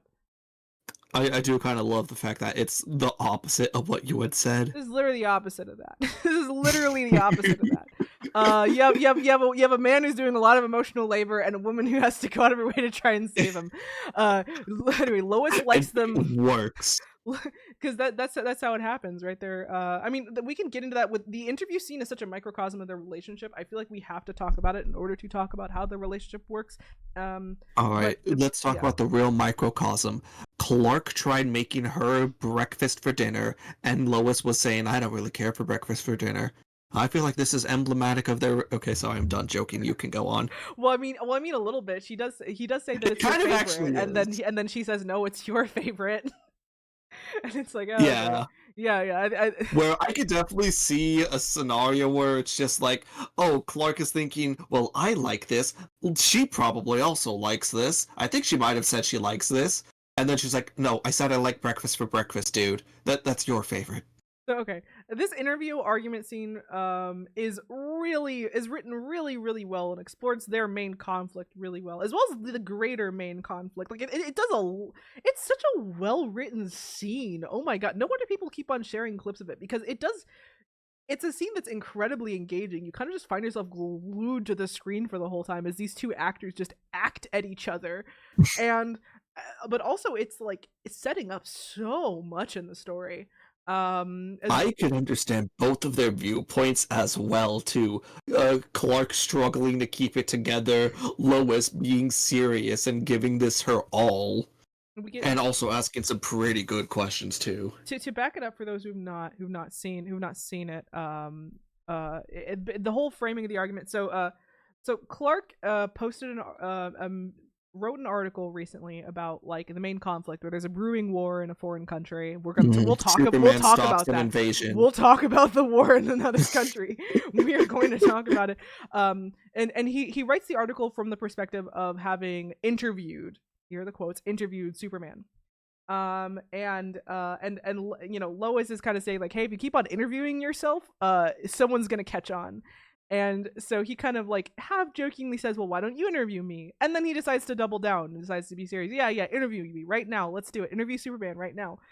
She sets up the tape recorder and they start the interview, and it quickly not necessarily devolves into an argument, but it becomes like they have a back and forth about the conflict that had just happened, with kind of some veneer of professionalism that at times loses the veneer of professionalism when it clearly gets very like far too personal. And you start getting the sense that it's not just about setting up all the stuff with the main conflict, but also maybe showing how they work, or maybe even why they are not working right now. Because you know, we get to see like Clark's motivations, his own. We start to understand his thought process. We also get to see why they're maybe on the rocks right now as two very different people who can't really turn it off, so to speak, find that they're not being able to turn it off causes conflict. Right? Like Lois can't really stop herself from being logical and being needling to the point of being kind of unsupportive, even though Clark is clearly kind of going through something right now with a lot of public opinion swaying and going back and forth on him at the moment, and it's just about to tip over to being an overtly negative, but we're not quite there yet. And on the other side, and the fact that he also just got his ass kicked, and the news was not kind to him. And on the other side, we also see that he kind of can't stop himself from being a straight as an arrow good boy, even when thinking it through a bit more and finding something to say that would have been a bit more diplomatic might have prevented an argument from happening. And we see these two people who are so very different, who kind of, again, are like so honest to the point of kind of hurting each other's feelings sometimes. And we you know, we see this fight. It kind of all, like, you know, Clark kind of storms off a bit, kind of upset, and especially as she is clearly kind of in her own head about it, and kind of she even says like, you know, this is why I thought it would never work. I'm not good with emotions, and he clearly is very hurt by her kind of almost implying she might want to break up with him. Yeah, plus there's also some implication there of he's done this, or at least something similar before, because she's just like, you always bail when things get too hard, something like that. He does. And also, I didn't even mention that we start off the scene by him kind of just dropping in on her apartment. Implied that he like flew through the window. And she's pretty nervous about, she like hears someone in her apartment. She grabs a fucking bat from her front door until she realizes him. She seems, correct me, Lois does not seem like the type of person that appreciates surprises like that. Oh, by the vibe of it, not particularly. Yeah. Clark seems like the type of person that does that a lot. Thus, I think comes in, I think, maybe some of the issues that they're having. But the thing is that despite all this conflict, we do see that at the end of the day, they just kind of really care for each other. And that seems simple, but that is kind of all you need, right? Like, I they have just this want two fight. people where you could see the fact that even if they have rocky points, they love each other. Like yeah, they have the fight, but then Lois actually tries to like be a bit more soft and be a bit more consoling at one point. And this is the first time he says this is the first time Clark says that I love you, and it's so soft and perfect. And then when Clark is actually in serious trouble, Lois moves heaven and earth to try and save him. And not She only save him, literally, but like she's smart enough to know that not only not just save him, but save his reputation in the process through some investigating. mm-hmm. And she even goes up to the Justice Gang and she's like, all right, so what's the plan? They're like, nothing. Like, all right, screw you guys, I'm doing this. Which again is really refreshing compared to Which, what you usually get, which is though mm-hmm. like compare this to the like, oh no, Lois is getting dropped off a building again. Like again, it's just what's the thing? What's the thing that I say that I'm like copying Lindsay Ellis when I say this, but like it's not sexist. No, it's not hacky because it's sexist. It's sexist because it's hacky, right? Like the how to avoid sexist writing. Allow your Mm-hmm. female character to have a character and then have her do Have a things character, based yeah. off of those characteristics. So yeah, Lois's character Yeah, that she's an and then like investigative most reporter. good Loises, she's a bit of a firecracker. She's a firecracker. She's an investigative reporter. She uses her investigative reporter powers to like help solve the conflict. While Clark does the punching. The power of breaking into a private military base. Power of breaking into a private military base and dunking on Guy Gardner for a bit. It's not hard to dunk on Guy Gardner. Let's be real. It's a part of his character. He is particularly good at it. Mm-hmm. So but yeah. Anyway, I think this is honestly just why I like this ship. I don't know, female character that allows that's like allowed to be a character that isn't nerfed, that isn't sorry, I don't mean to just subtweet at Invincible for a long time, but Invincible is a show that I like that I feel like does this really badly, so I have to bring it up. Mm-hmm. Oh, that reminds me, I should watch this one video that I think you probably would be interested in. Anyway, though, on that note, are we going to talk about the bad a little bit? Or are we going to talk about the bad for a little bit? All right, shoot. Okay. So first note is literally okay. There's nothing in this movie that's like bad in my opinion. Nothing happens that I think is egregious or needs to be fixed or like is like a major problem. I have just instead some nitpicks and some notes that to me prevent it from being a 10 out of 10 in the same way that the Batman was. And for example, for one, I saw some criticisms, people criticizing the kind of disjointed structure, and yeah, I agree to that to a point. I like that it's kind of trying to do a comic booky thing, but I do agree that sometimes it makes the film feel a little longer than it is, especially once you're getting around the 3/4 point and you're kind of like, well, let's wrap it up a little bit, let's move it along a little bit. It's a long movie. And sometimes it feels that length. I actually didn't have that feeling. It kind of felt like it breezed by for me. Maybe I'm just impatient. I don't know. But there are sometimes where the structure starts to cause some dragging issues. And I'm sure that upon a second viewing, now that I just know where it's going, I will have that issue less. As often happens in cases like these. But at the time, felt a little like, let's wrap it up a bit. I think there's like a specific scene where he's like drowning in the Proton River, and I think part of it was like, come on, we know where this is going. Let's wrap it up a little bit. Okay, you know what? Fair enough for at least that scene. Yeah. I didn't exactly think of it as, oh, the scene's taken forever, but I could definitely see, well, after the fact, you could probably trim some parts and not lose anything. There were some parts where there were some parts that felt like indulgences. There's one in particular I will talk about, despite the fact that I actually really like it. It felt like an indulgence for sure. So this is a James Gunn movie, for better or for worse, in a lot of ways, right? So because of that, I think people saying that like this movie feels a little bit Marvelified aren't wrong.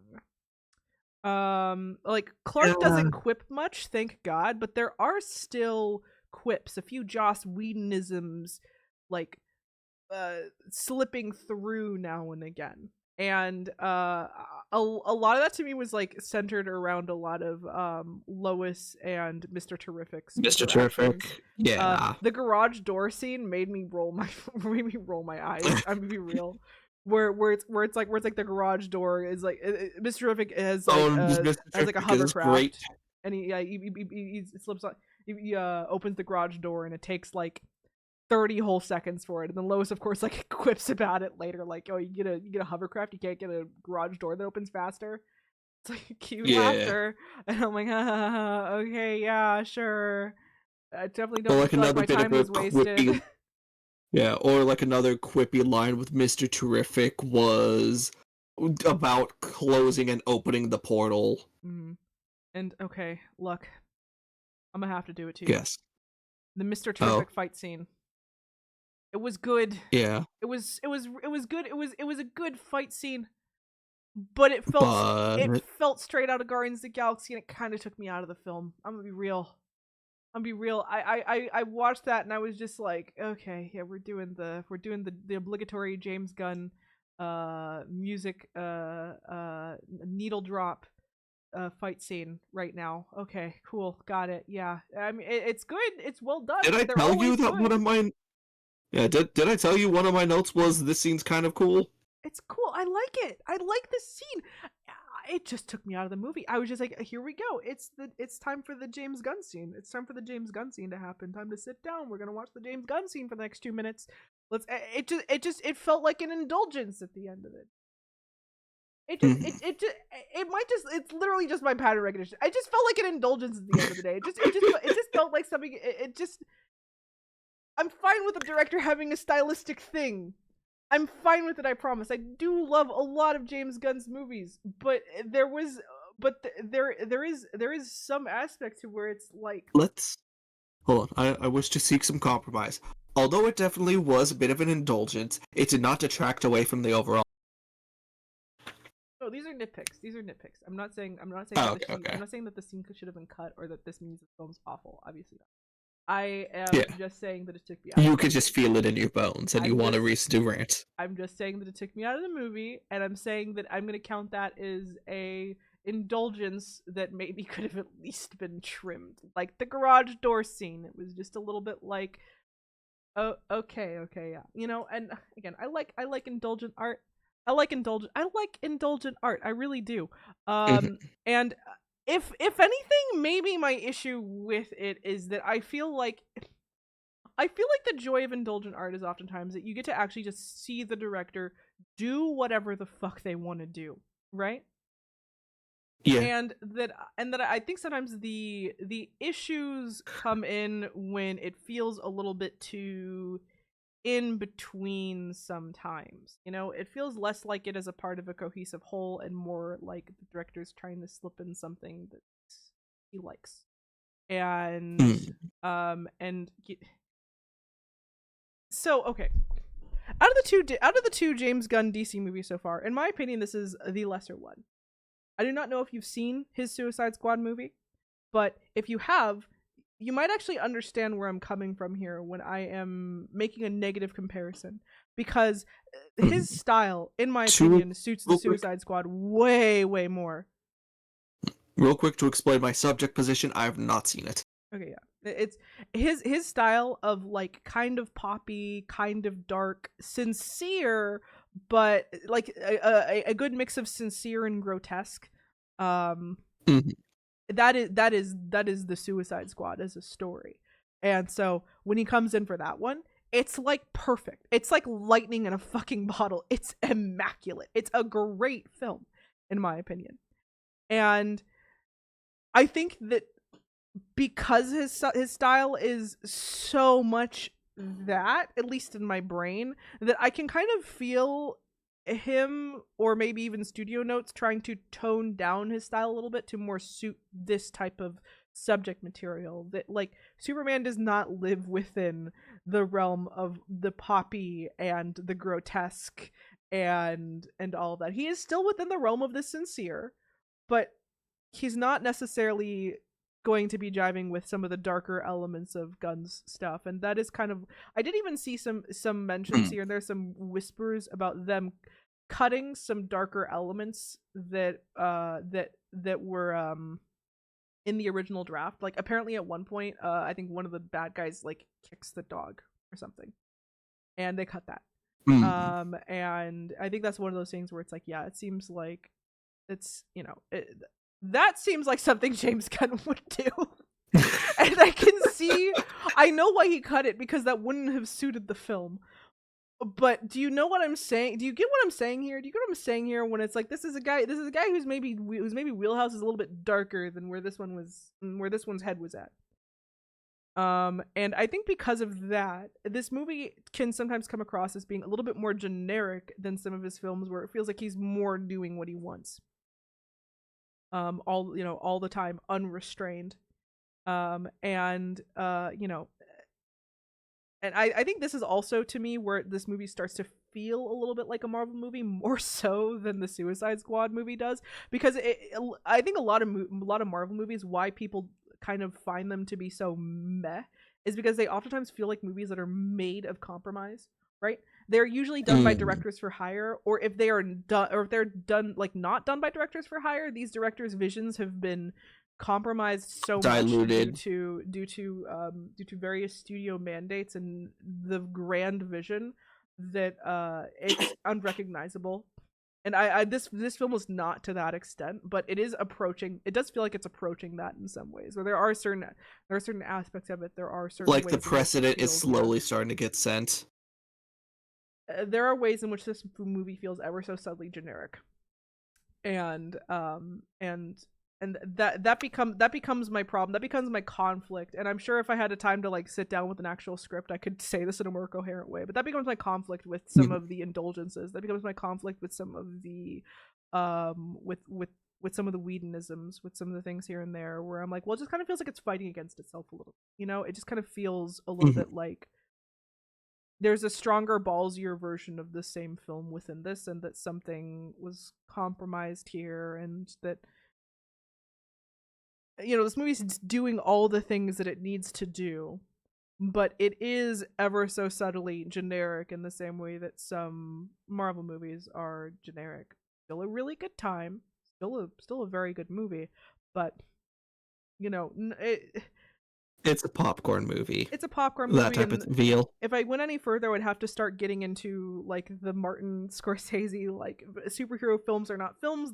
They're roller coaster rides, and I don't want to get like he was so fucking real for saying that. Honestly, as someone who likes superhero stuff, he's so fucking for real for saying that. All you who got mad at him for saying that, shut up.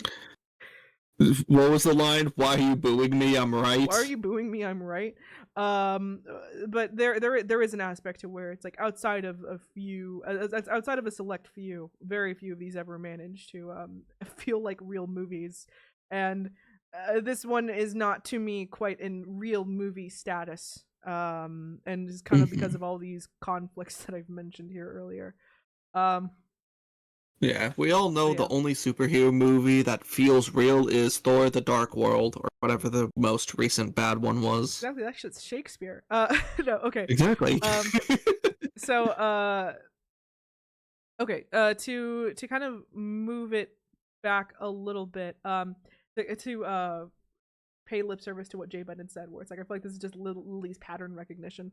I do actually wonder if this is a case of the movie being lesser, or of my expectations being so incredibly high based off of both past work within this newish phase's transitory period, as well as the director's previous work. Because again, this movie's not bad, and it does a fine job setting the stage for future movies while still being damn good. And I'm sure for many people this will become their new favorite Superman, and it's probably my favorite now within living memory. But that doesn't negate all of my previous kind of mixed feelings. Gripes. Yeah, my previous gripes. It's like, it's great, but my expectations were kind of sky fucking high, and that's maybe the problem. Yeah. I definitely think it'd be something to watch out for as more DC movies are made. Yeah, sure. But okay. Wait. Actually, before we get into the politics, how about we do one little cul-de-sac, one little fun little cul-de-sac. Okay. Uh, Toxic Yaoi. Oh, oh no. All right, go on. Don't boo me. I'm right. If this doesn't spawn a whole new wave of Klex shippers who are here specifically, like Smallville Klex is great. I love it. Whatever they they were friends once. The drama, it's we love it. We love Optimus X Megatron again. Like we love that shit. But like I mean. Alex, who has an incredibly odd psychosexual obsession with Clark, being completely obsessed with him, dehumanizing him verbally, and not, but while also wanting to literally physically possess him. You could write a lot of fan fiction about that. You could milk that for years. I'm expecting 500 new Klex ships on my desk by next month. What are you, J. Jonah Jameson? Yes. Oh yeah. What was I about to say? Oh yeah. Something Lex Luthor envy. He admits that he is very envious of Superman. Something he wants his body. Yeah, and eventually there's probably a point to be connected. I can't think of it. I mean, he's gonna baby trap him one day, so I'm sure that'll be interesting. She already did. He did. No, he didn't. That was different. The comics count. I mean, I mean, in the movies. In the movies, gonna baby trap him. Oh yeah, of course. In the comics, obviously, he's already baby trapped. He baby trapped him a long time ago. I thought you were referring to Ultraman as a villain appears. And he's like one of 5,000 different evil Superman variants. Yeah, just can be considered a clone of Superman. So Lex is already cloning Superman, but he has not had the idea to do Connor yet. And when he does, unless if they're planning on making that Connor, which I sincerely doubt. When he does, ooh boy, it'll be great. It'll be a great day for this fandom. It'll be a great day for the fandom, for the culture. Be eaten well. For the culture. Oh my god, we need it. Okay. So the political. Why am I thinking of that one meme now? You know what? I'll tell you after stream. Give me a second. I'll blow my nose. Talk. Why not? Okay. Now I'm thinking of that one meme we had talked about where Lex is just like, I impregnated myself with Superman's kid, so that way I could have a perfect counter. Sir, did you have to impregnate yourself? Yes.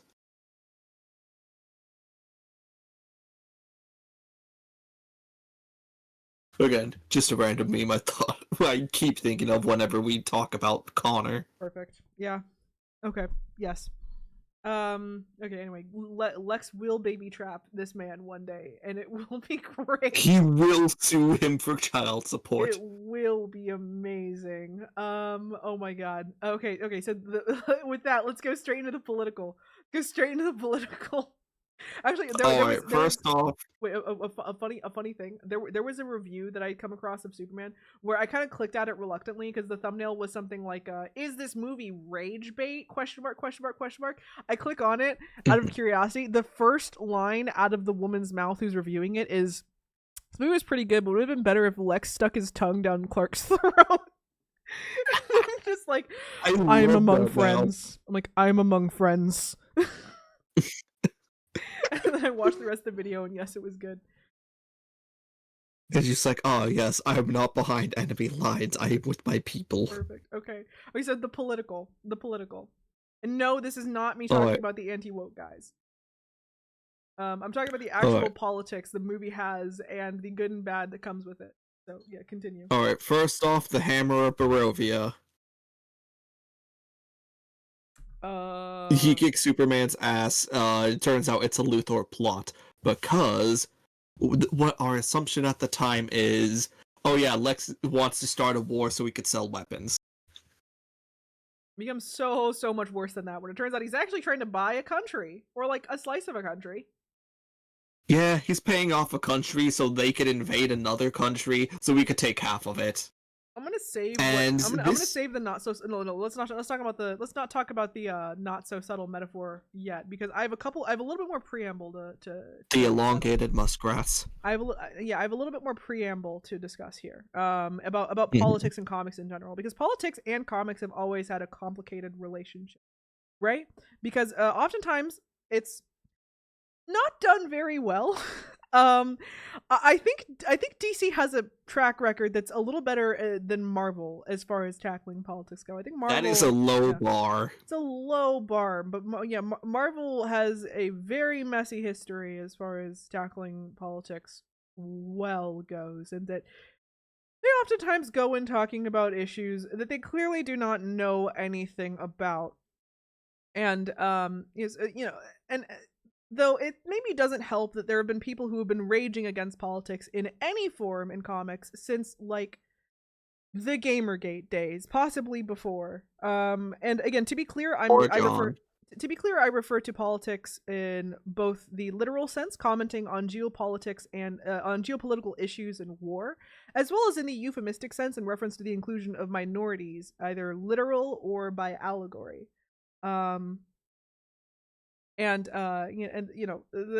Gamergate bled into Comicsgate, and everything became a huge fucking mess, and so everyone suddenly had some So think many gates, piece. it felt like a white suburban neighborhood. Everyone suddenly had some big fucking think piece about why Riri Williams was the Antichrist or whatever. And We love that. Sure, yep, we sure do. Anyway, if you're a real fan, you should know that that comics commenting on politics, certainly DC comics commenting on politics, is nothing new. You don't even have to have read comics to know that. Half the fucking cartoons include one, like, adapt some of those conflicts pretty straightforwardly, and it's usually pretty obvious what they're talking about. Um,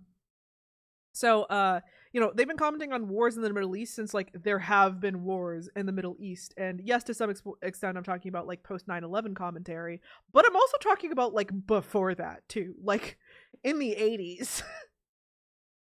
So That I did not know about. if you're familiar with Young Justice, you should know that they've adapted some of that with conflicts in countries like Bialya and Karak. Very subtle, I know. With a name like that, I wonder who Nope. on earth that's an analog for. Grok is clearly based off of the well-known Middle Eastern country, Finland. Yep. And so anyway, in that one, Queen Bee is a major player. She's kind of like a dictator who can ensnare and hypnotize men. Which I think she's usually going against like Wonder Woman, with the power set like that, pretty obvious. But again, also wars predating that as well. So if you're, I kind of. No, I don't want to fucking bring up any specific examples, partially because this is where we're getting into areas where I'm like, less familiar. But as far as like big wars go, but usually they do include like conflicts in foreign countries and trying to trying to stop the various villains who are there to either profit off of them or escalate them to one extent or another, as like as Part of their central, machinations. yeah, as central conflicts. It shows up often. And again, to the other side of the politics, aka the side that usually these anti-woke people are actually talking about, because they do not know what the word politics means and therefore have degraded its meaning over time. It's all about Tim. Yeah. I mean, Tim is involved because he's I absolutely brought him up with that specific reason in mind. Yeah, the bisexuality of Tim Drake is something that gets brought up. But also, I was going to bring up the fact that metahumans are DC's mutants in a lot of ways, though usually there is a slightly lessened connotation of systemic racism in the same, like mutants have a lot of systemic racism going against them, obviously. That is basically their DNA. Poor choice of words, but it was in their foundation of when they were made as a comic series. Here's fun fact: technically not, but it has been baked in for a long time.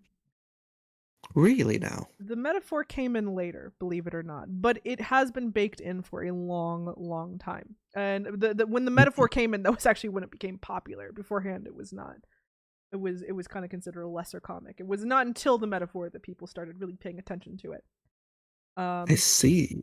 So but anyway, those still oftentimes stories with metahumans are brought up uh to to frame them as a marginalized group. Like for example, metahumans are often at higher risk of human trafficking. Human trafficking ring, who are specifically targeting metahumans, becomes an important plot point in season 3 of Young Justice, I believe. If my I put my fingers up to my head like I'm like Professor X trying to divine it or something. Brain blast, season 3, episode 5. No, um, and My memory is yeah. failing me here as well. Beast Boy is a huge proponent of component of that one. But Mhm. but like yeah, advocacy for metahumans and them being an at-risk group specifically is something that gets brought up a lot. And so uh DC has, like, while the like Superman as a metaphor for immigration thing comes and goes, they have, and we'll talk about that later. I don't want to take that as an invitation to discuss that right this second. DC has at the very least done like a lot, like many a firm handshake with wanting to use their fantastical characters as a metaphor for real life racism. And just like Marvel, making concerted efforts over the years to include more diverse casts, as within queer characters as well as racial minorities. Better Represent representation. Yeah, better representation. Some has worked, some has not. Over the years, I'll put Black Wally West firmly into this one didn't quite work out fam, and I will put like Blue Beetle Jaime Reyes as like this one Mhm. really fucking worked, my guy. You've made the new version of the character that everyone thinks about, rather than the old one that no one cares about anymore or even knows the name of, because there was a Blue I may Beetle not. before Jaime. And no one knows Yeah, about it. that's the Blue Beetle that fought Skull Mask, right? Sure. I haven't read his comics. I couldn't tell you. And the only reason why I vaguely remembered that villain is because I had done a public domain villain stream, and it's so old that villain domain. Exactly. Sometimes it works, sometimes it doesn't. So this is a case worked really well. One that didn't, and they kind of try and roll with the punches, and they keep on going at it and keep on introducing new characters, because that's the nature of comics. New characters come and go all the time, and and they'll live or die based off of how the books sell. You know. Mhm. And so but anyway, let's backtrack a little bit. So the incredibly subtle metaphor going on here with the conflict, with the war, with the conflict in this movie. Actually, in all fairness, there's technically two different conflicts that this could be a stand-in for, but I feel like one of those is more relevant More at this intent. moment and is more easy to point to. Like, so based off of probably when it was written, probably when they were starting it out, they probably intended, so the whole beginning conflict, right, is that Superman stops a country, Baravia, from invading another country with a name I don't remember right this second. Jagal? Something with a J. It starts with a J. He stops this country from invading this other country. I could see where probably in the original script it was meant to be a stand-in for Russia and Ukraine. But considering that the guy who plays the Prime Minister of Baravia just kind of looks like Netanyahu, and the country he's invading is filled with a bunch of brown people, I'm gonna go out on a limb and say that maybe James Gunn has some opinions about the Israeli invasion of Palestine. I would also like to add in a little extra thing to it as well. Oh, by the way, I just posted the name of it as well. Jahanpur. Not just that, but it is a country specifically being given, not sold, given Western arms, who is attacking a significantly less technologically developed neighbor. Yeah, you could start to see some parallel. The Baravian military is framed as like, you know, receiving foreign aid, an incredibly sophisticated, well-trained military against essentially a militia of random civilians who are I'm who pretty are sure just they didn't even have any desperately, yeah, guns. they're just desperately Ooh, trying to wait, defend wait. their own borders. One more thing. I just remembered a quote of Lois saying something about the oil wells. There's also a significant amount of oil and petroleum deposits. That's why specifically Lex wants the land over there so badly. Or so they assume. Also, mostly it's because he's a petty asshole who wants to. Let's say what he told Superman. Yeah, but this. Oh my God, Lex! You find out that Lex is literally just motivated by envy, and it's so great. It's just like, oh, that's my Lex. He hates this one man in particular.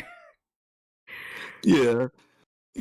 I think the line was something like, I didn't start the middle, or no, I didn't try to get rid of you so I can profit from this military conflict. I started this military conflict to get rid of you. It was something like that. Exactly. So, anyway, so this movie lands very pro-Palestine. I mean, pro-Jahanpur. Dang it. It's incredibly pro. It's incredibly pro-Palestine.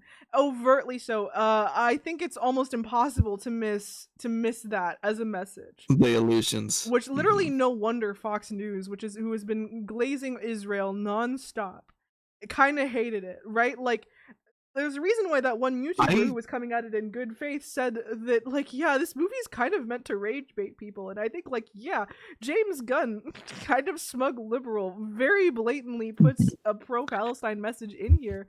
And if anything would make someone upset, I guess I understand that. Yeah, I will admit, I need to fact check this because I saw it on TikTok. For all I know, it could have been a meme or just an audio clip taken from something different. But I'm pretty sure I saw an interview, I think it was Fox, where someone had said like, oh yeah, I'm pretty sure Superman has an MS-13 on his cape. Which, again, requires fact-checking. I saw that. That was stupid. Absolutely. Honestly, but you could tell that there was an audience that does not like this direction. The clip I saw was a really funny one where a reporter asked Gunn if he was you know, what he thought about some of his critics and what he. This is where the like it's about kindness blurb got taken from, and as well as like what he thinks about like the MAGA people who seem to really hate it. He proceeds to like turn away, laugh, and then kind of come back and say an answer that a publicist would approve of. He's so real for that. But I have a feeling maybe if we caught him honestly, he might have had more to say. He might have been a bit more direct. He does not strike me as someone who particularly shies away, likes MAGA stuff. But perhaps he felt the need to say something diplomatic at the time. Probably was being told like, hey, we're trying to start a new DC movie universe.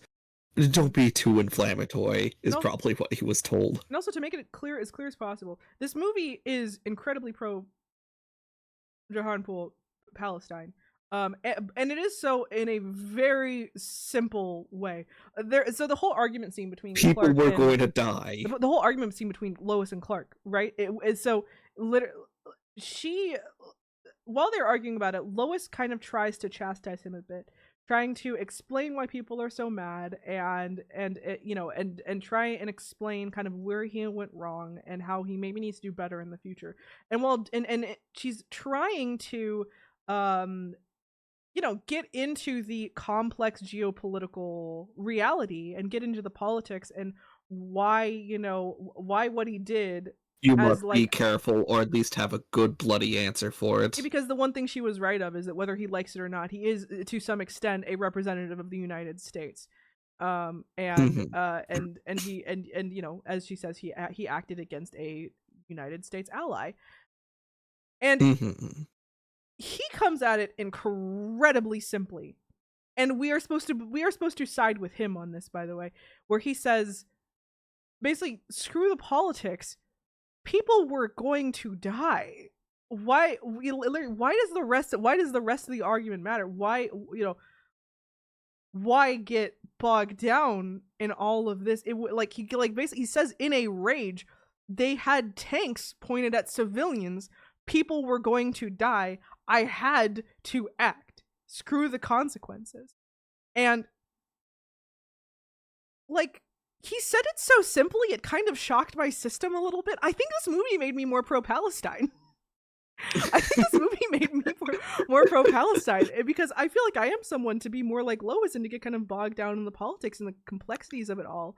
And I feel like he said it so simply that it kind of it kind of shamed me for a second.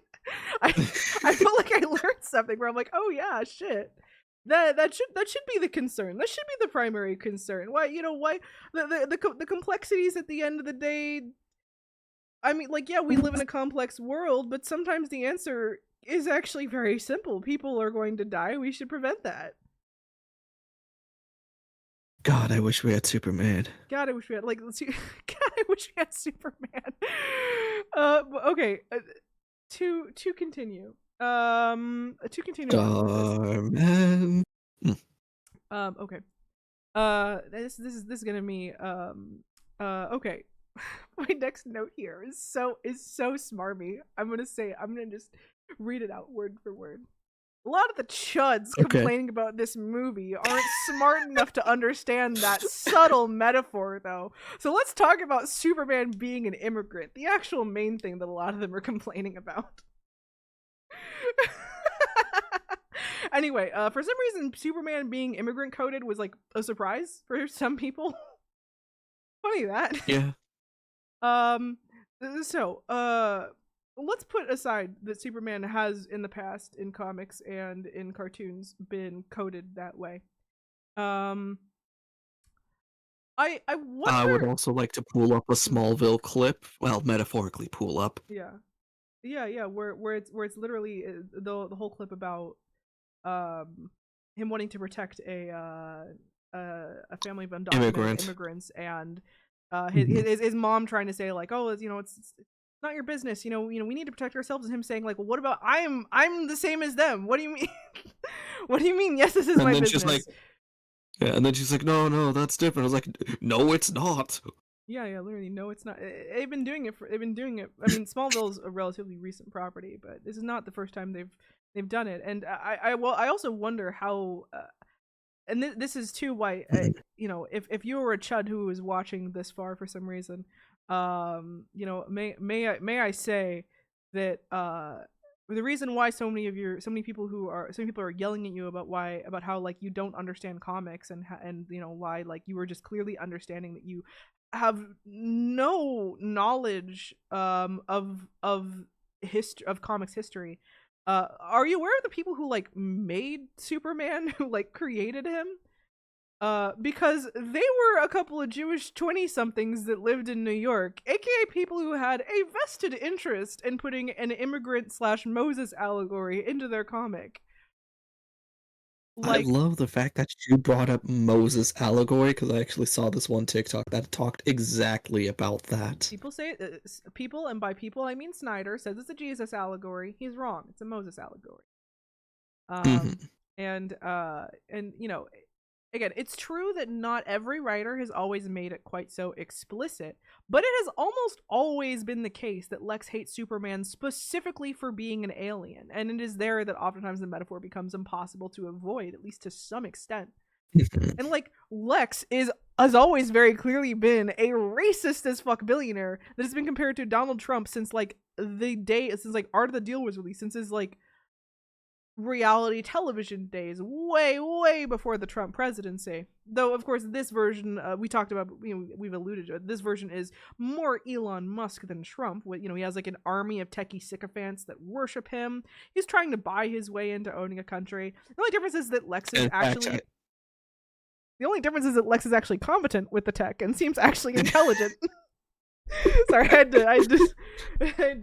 No, have that take. I agree. Yeah. So that's the only difference. Lex is unrealistic. Lex understands technology and seems vaguely intelligent. He causes problems due to a bit of risk taking, but he does actually seem intelligent.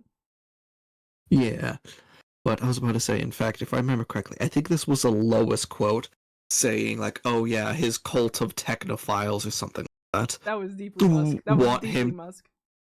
Yes, want to see him transform an area into their sick dream, something like that. Or it's just like, I'm getting some deja vus with this, especially with some of the talks I've heard about him on his company town. Yeah, anyway, so the Clark as an immigrant metaphor is very apparent here, and it's done like pretty well. Asterisk, I'll get to it a little bit later, because like as an actual child of an immigrant, I have some notes, like the thing is that whenever you get one of this where it's like, a white person is trying to write a story like this, oftentimes you will find ways in which it is lacking, even as it is well intentioned. I feel like I will get the chance to talk a lot more about that once we get into Arcane Chronicles review at the beginning of August. But for now, I get to lampshade it a little bit. So, probably the most obvious bit is Clark's little "I'm human" speech at the end, where he's talking to Lex about how, it doesn't matter that he's an alien, that he feels, he loves, he experiences the world as a human. Almost a little bit of a wink, wink, nudge, nudge. He's more human than Lex is to be understood. Hit my mic, my bad. And then Lex's response. Oh, go on. I hit my mic. Just commenting. Oh, okay. And then Lex's response was, "Why I'm a piss baby." And then the dog eats him.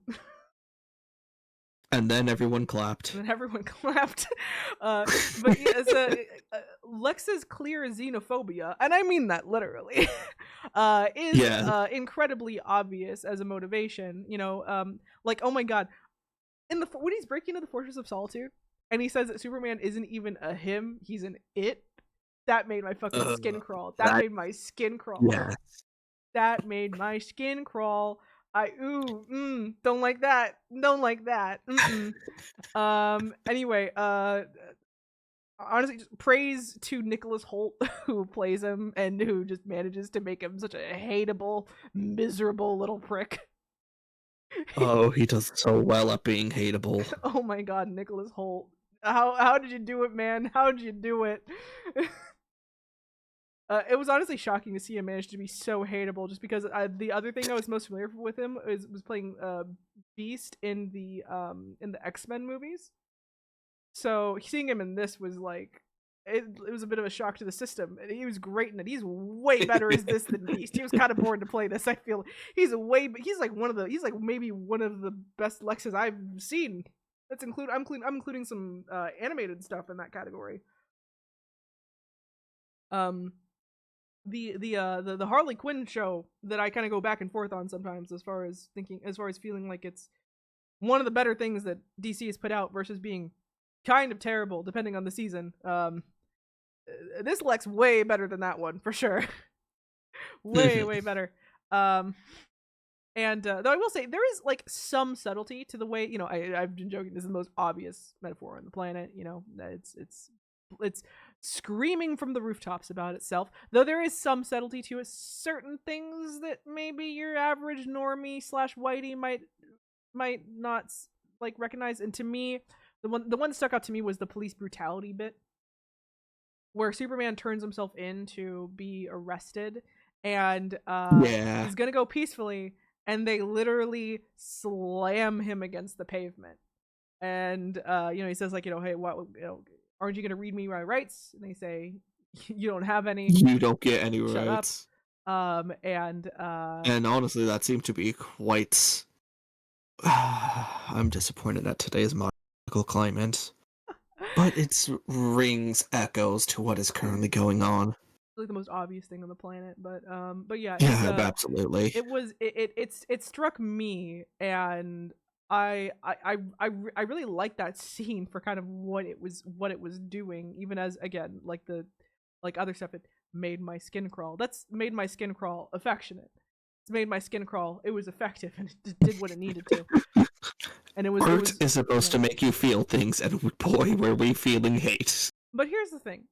In my opinion, the way that this metaphor is done is nothing revolutionary. And I even tried to think of more ways in which it was in which it was able to be done a bit subtly. I couldn't really think of any.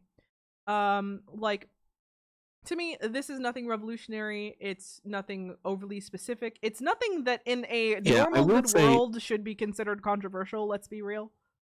Yeah, I will say this. A lot of it was kind of simple and not quite in your face, but like you couldn't miss it. Like, no wonder James Gunn didn't really try to harp on it in the interview as being like an important thing. It's there, it's obvious, but it's also it's also not explored in a way robust enough to be considered worth commenting on or digging into that heavily.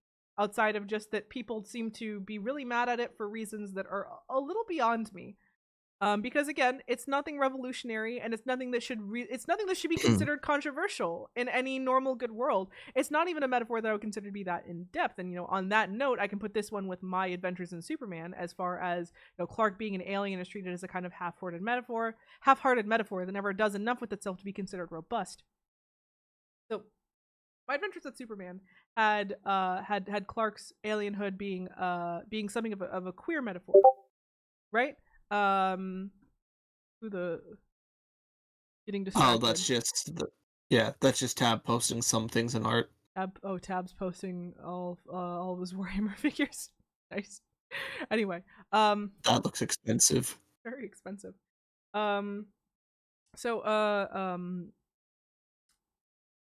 Where even was it? Oh yeah, so the queer metaphor in My Adventures of Superman is kind of meh. Because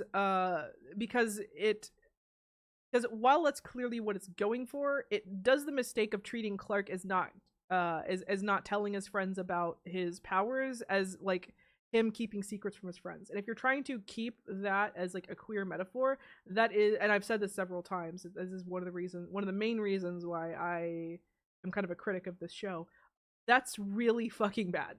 That's really bad, because here's the thing. If you are queer, it is not in fact your duty to come out to your friends. You have your own safety to worry about. Your friends are not entitled to every bit of information about you or your body. And if your friends treat you like Clark's friends treated him, if they do find out by any like twist of fate, then they're not your friends. Get different friends. That's not the only reason why he keeps them is because he's a podunk boy from Kansas and he's too nice to leave them. Yeah, it was to me a pretty glaring issue within the series that it tries to approach it from that metaphor. But if you take it as that metaphor, it becomes an incredibly toxic message. And to me, this one isn't quite that bad with it. It just could have done a bit more with the metaphor, in my opinion. I do rejoice in the idea that some comics writers might decide to do more with it if given the chance. Though I think that to me is like the ideal outcome, that they'll see this and maybe someone will try and like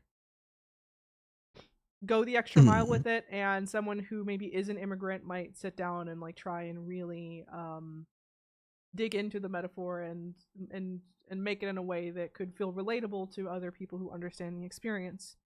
So I'm going to consider the fact that this metaphor is included at all in a big budget movie that's probably going to make like $1 billion. I'm going to consider that a win, just on its face. But something progress is about steps in the right direction. Yeah. I don't want to. We're gonna get into this more in like the Kane Chronicles thing. I do sometimes have my issues with white people that try and bite off a little bit more than they can chew, and then end up writing a person of color or a metaphor for a person of color that just does not pass the sniff test if you even vaguely know what the fuck you're talking about. But I do appreciate them to some extent for trying, and in cases like this, it can open the doors for other people. So this is maybe why, again, I'm someone who's always supported less like it's less about diversity in media so much as it is about diversity in the writers' room. Oftentimes, and Hmm. that's you know it's more about allowing people of minorities, people of color, to tell their own stories. That's how you get things that can actually really hit it with the home run, right? Like Miles Morales, created by a white guy. That shit did not get good Mhm. until some brown people got their hands on it. Let's be real. Some chuds out there, for some chuds out there, their mental health relies on this movie doing poorly. Just really funny to me, honestly, in general. So I'm glad to say that at the event screening, which I think I already talked about, I was at a Cine XL. It's not quite like an IMAX because it doesn't have the same, it doesn't have the Mm. IMAX like specific aspect ratio.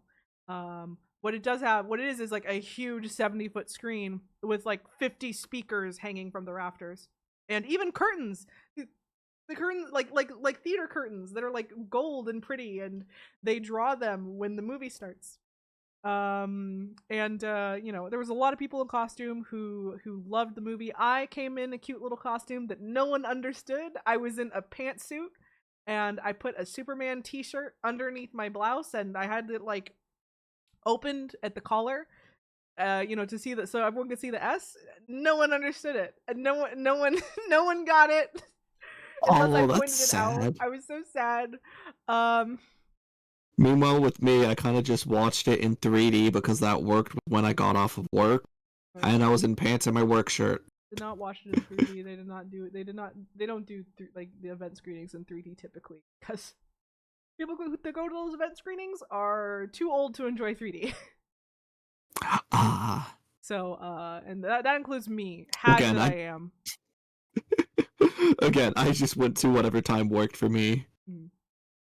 I also have glasses, so it was a bit awkward having glasses over glasses. Nice. So, but anyway, though, I am relatively confident, and the early numbers seem to support that. I did a little bit of research, but obviously it's only been a day. It's hard to know until the whole weekend is over. Um, Mhm. Early numbers are looking good. I saw some people saying that this is like an opening day that was similar to like Barbie's, so that's a good sign. There's a decent chance this will end up being the highest grossing film of the year. And I am, Fingers crossed. in fact, I mean, one I'm really looking forward to a bunch of people like losing their fucking minds on the internet, or at the very least, like pretending that like, oh, it wasn't really about that. We It was, it was. They're gonna all pretend. They're gonna watch it. Actually, yeah, they're all gonna Yeah, pretend and I double I could down. already I could already see a few things going on. People saying go woke, go broke, and then silently stepping back on that after it does well. I forgot what movie it was that happened, but I know that happened. Mm-hmm. Or alternatively, they're just going to pretend they saw it even though they never say it, but whatever. Listen, the Snyder movies are not my thing, but like they still have them. They're still there. There was a lot of them. They can still watch them. I don't know why Not why true. I personally took out every copy of the Snyderverse, it's hacked into every system I could. so funny. Here's often the problem with people whenever a new version of a thing they already like comes out. They act as if it means that the old version doesn't exist. As if just because like I've heard so many people say like something to this effect of like, well, it's because now whenever I Google Superman, this piece of shit comes up, and then wah. And it's like, my guy, is that really like the greatest inconvenience in your life right now? What? Just so you have to do like a little bit of extra effort when you're googling a thing? Like, the old ones are still there. They still exist. You can still watch them. You do not have to rage against this thing just because it is new and it's because you now in your brain think this is just the thing people are going to think of when they think of this property. It's like, just go enjoy your movies. I'm so like, I wanted to, like, I think before all this happened, I used to have a like at least a passive amount of appreciation for Snyder Bro guys, and that like at least they were like fans of something that just that just liked their weirdo little auteur guy, and who just wanted to enjoy their movies. And it's like, I don't know why they then had to take it a step further and decide that in order to prove their allegiance they had to prove that this movie was trash. And it's like, it's like, my gosh, that's how it works. Uh, It's he's not coming back, guys. All they would do is just say, "Yeah, screw it. We'll just put this franchise on pause until another decade or so." It's not coming back. it's not coming back. Like again, what I had said before, I think I'd said at one point that's like, yeah, probably when we're like 50, they're probably gonna do another version of Superman, and it's probably gonna be like swinging in the other direction, being something dark and Mhm. gritty or whatever, and it might even be fine. But they're probably not gonna bring Snyder back. That's not usually how it works. I'm sorry to say, you might actually have to watch his original films. You might actually have to watch his new stuff instead of just rewatching all of his Justice League stuff and all of his superhero stuff that he probably isn't even all that attached to, if we're being like perfectly real. Oh, but don't you see? How can they watch this? They're supposed to be watching superheroes that they know and vaguely recognize. I was going to say recognize, but they don't recognize all of them. Go watch 300. Go watch Sucker Punch. Go watch. Go watch. Twilight of the Gods. That's what it was called. Twilight of the Gods. That's the Norse thing. So that way you have, but no, I mean, like, go watch Twilight God so you can find out that your fave supports trans rights.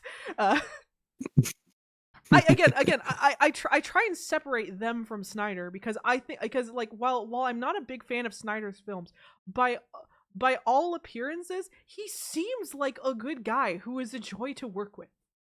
He seems like a delightful fellow in all ways. He just does not. I just don't personally like his films, but I've never seen him be anything more than respectful. And Mhm. like I compare him mentally to like Michael Bay, and like Michael Bay's not like a bad guy, but in between the two of them, one of them has a lot more horror stories of what it's like to work with him, and that's not Snyder. Again, Michael Bay just comes again. Michael Bay's not like a bad guy. He just seems like he's bit demanding, maybe a bit of a prima donna, maybe Yeah. a little bit of a Gonna, just seems like a lot to deal with. gonna be honest, one of the only things I know about him is the quote of "Say what you like about the Transformers movies. It keeps a lot of people employed." That's like all I know about him.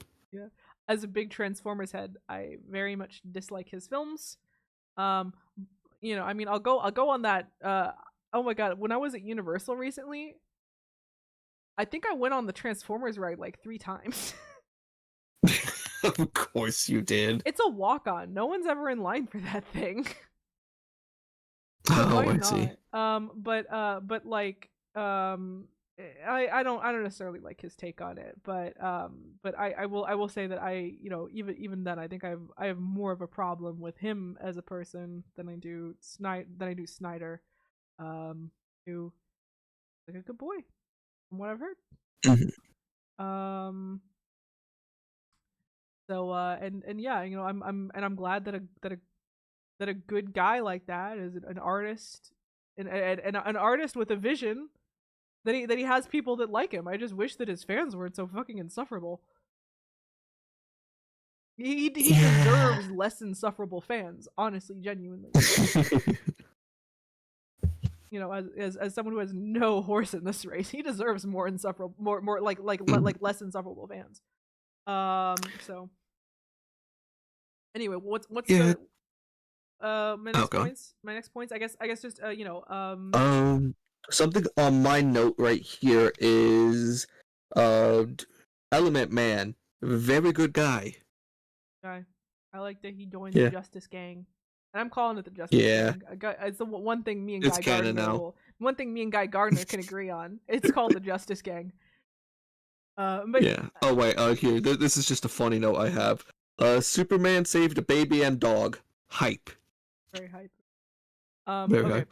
So, to kind of end it off, this is a very 7 out of 10 movie for me in a lot of ways. A good 7 out of 10. There are some 7 out of 10s that I think are mediocre, and I never have any reason to revisit them because they just feel like movies that are just not for me. I feel like K-pop Demon Hunters was one, at the risk of cause as drawing some fire, because I feel like that movie was very well liked. To me, it is a seven Mhm. out of ten that either that did not particularly jive with me. But if it jived with you, I understand. You know, Yeah. um, I Whereas for Superman. Personally, I would give it like an 8 out of 10, maybe 9 out of 10. This is a 7 out of 10 that I Probably will more 8. a 7 out of 10 that I will happily rewatch and enjoy, and will probably enjoy more and more in retrospect once we get more and more movies within this franchise. And wouldn't you know, actually has me excited for the future movies in this franchise. Genuinely does. And so, I agree with that sentiment. on that note, final note, friendship ended with Marvel. Now DC is my best friend. I think I kind of stepped away from Marvel ever since Endgame. Yeah, me too. I mean, I heard the Thunderbolts was pretty good, but I just felt no I just felt no desire to go out and see it. And Yeah, I actually did see the Thunderbolts. I found myself liking it, but not necessarily like liking Marvel as a whole. Yeah, I'm to the point where it's like, it's not superhero fatigue, but I am kind of tired of Marvel putting out kind of mediocre films again and again, and I've kind of grown trust issues with them, and Yeah. I now no longer feel the need to watch every single one of their stuff in theaters. And as someone who used to be like completely fully caught up with all the Marvel stuff, I now feel as though I've fallen behind, and I don't really want to go through the effort of slogging through all the new stuff in order to like understand what's going on now. And so yeah, unless something comes out that like I hear really really good things about, I'm probably not gonna watch it. Except for the next Spider-Man. I'll watch the next Spider-Man no matter what. Yeah, well, that's just because it's Spider-Man. Spider-Man. I like Spider-Man. He's Spider-Man. I'll probably watch Fantastic Four and whatever X-Men thing they put out. Oh, I might just watch Fantastic Four as well, mostly for Pedro Pascal. Yeah. Though again, we're probably not going to review that one. So, you guys are not entitled to my every waking thought. Just I'm not? Dang. You are. They aren't. Okay, good. You're gonna get a Discord message at 10 p.m. when I come back from the theater and whenever Fantastic Four comes out. Which speaking of which, yeah. I do like how Disney very wisely was like, let's not compete with Superman. I feel like that is a very smart idea. I feel like they knew they were gonna lose that battle, so they're giving us some distance. So yeah. Anything else aside from, I don't know, looking forward to these movies? 7 out of 10, but a good 7 out of 10. Depending on how a rewatch goes on HBO Max. So it's called HBO Max again now. Whenever that drops. Yeah, they changed did they switch the app back to the HBO Max app, or did they keep the Max app? No, they changed it back to HBO Max. Yeah, but like on app side, they had HBO Max, and then after a while, it said like, "Oh, we're no longer supporting this. Switch to Max." It's now called HBO Max. The app updated. It says HBO Max on the app icon now. Ah, okay. Anyway, whenever they get around to that, depending on how much I like it, I might even try and add this to my Blu-ray collection. We'll see. To go right alongside Bumblebee as far as my other 7 out of 10 that I just happen to really really like. I was grinning like an idiot throughout this whole movie. I can in retrospect like nitpick it and look at all the different things and say this is that, this and that, and this is what's wrong with it, and these are all the analyses and the analysis juices that I got going up in my brain. But at the time, I was just grinning like an idiot the whole time. You know what? Hold on. Before we end things, I need to talk about a very big thing. Hope. Go off. This movie had basically ingrained in me a Pavlovian response to the Superman theme, where basically I now associate that with hope. I actually had some feelings of like, oh yeah, shit, my heart's moving? I forgot it could do that. Superman theme is good. I'm glad they used the old Superman theme. It was made by John Williams. Of course, it's gonna be great. I questioned the inclusion of it, but I think it was a good move actually in retrospect. Because that is what this is, right? They're trying to harken back to a more classic version of him that has been lost as of late.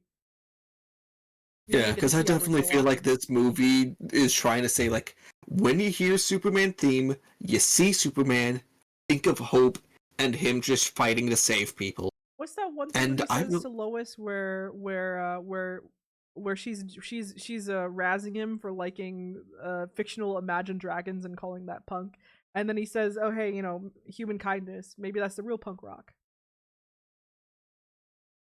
something like that. I don't quite remember that. Along those lines, but it's The thing that stuck out to me most was him saying like, "Hey, maybe some people like it." that was cute. But I'm more It referring was. to when he was starting to talk about it more metaphorically. Just saying that like maybe cynicism may, and this is what Gunn said this directly. Maybe cynicism, irony, dark gritty stuff. Maybe you know maybe sincerity, hope. Maybe that's actual punk rock. Maybe that is maybe Maybe it's having the been lost courage and it to needs to come influence back. others with hope is the real punk rock.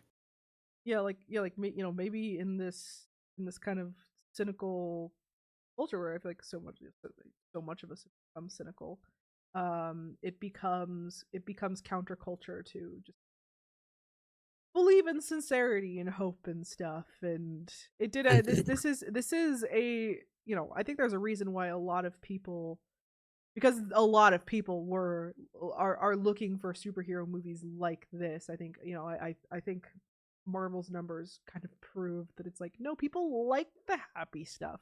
They like the joy and the and all that. That you know I think that people are looking for this more and more so. I think that like in times of uncertainty, this is just what we want, you know.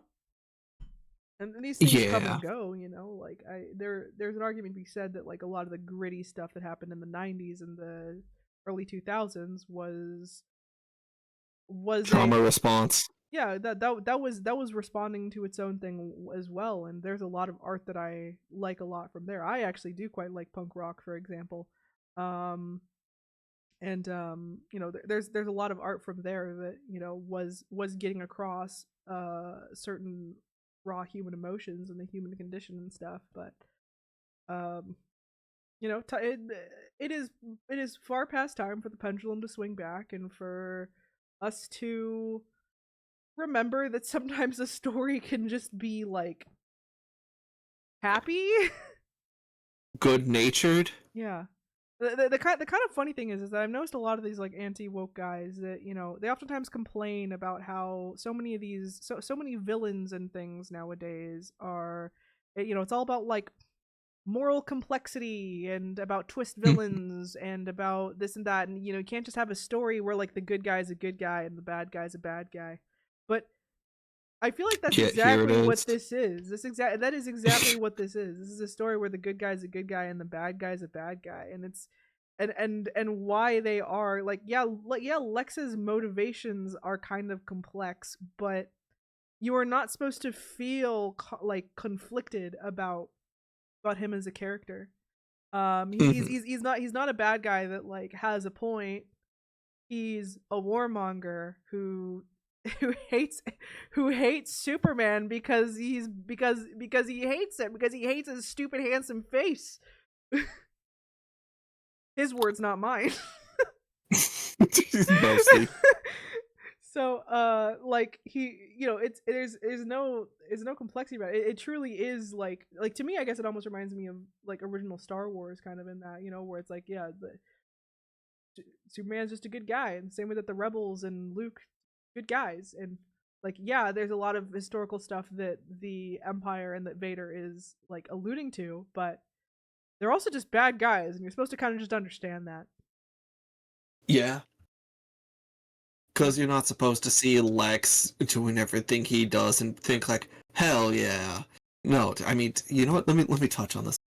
I mean, speaking of an Lex, anti-war message that also went completely over the heads of most of the people who watched it, Star Wars. But let's not I know, right? get into that. Explicitly based off of the U.S. as the Empire, took inspiration from the Vietnamese War.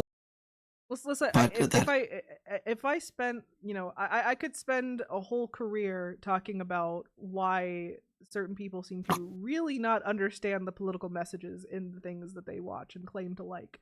Um, and I will spend a whole career doing that. But no, but for now it's getting late, and I would like you to wrap up your point so I could go. Yeah. Lex is incredibly hateable in this movie. Won't get into too much details.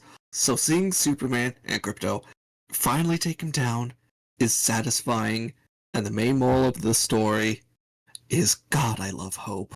God, I love Hope. God, I love Hope. But yeah, look, have you seen the Batman? Yes. Oh, good. Oh, thank God. So you know why.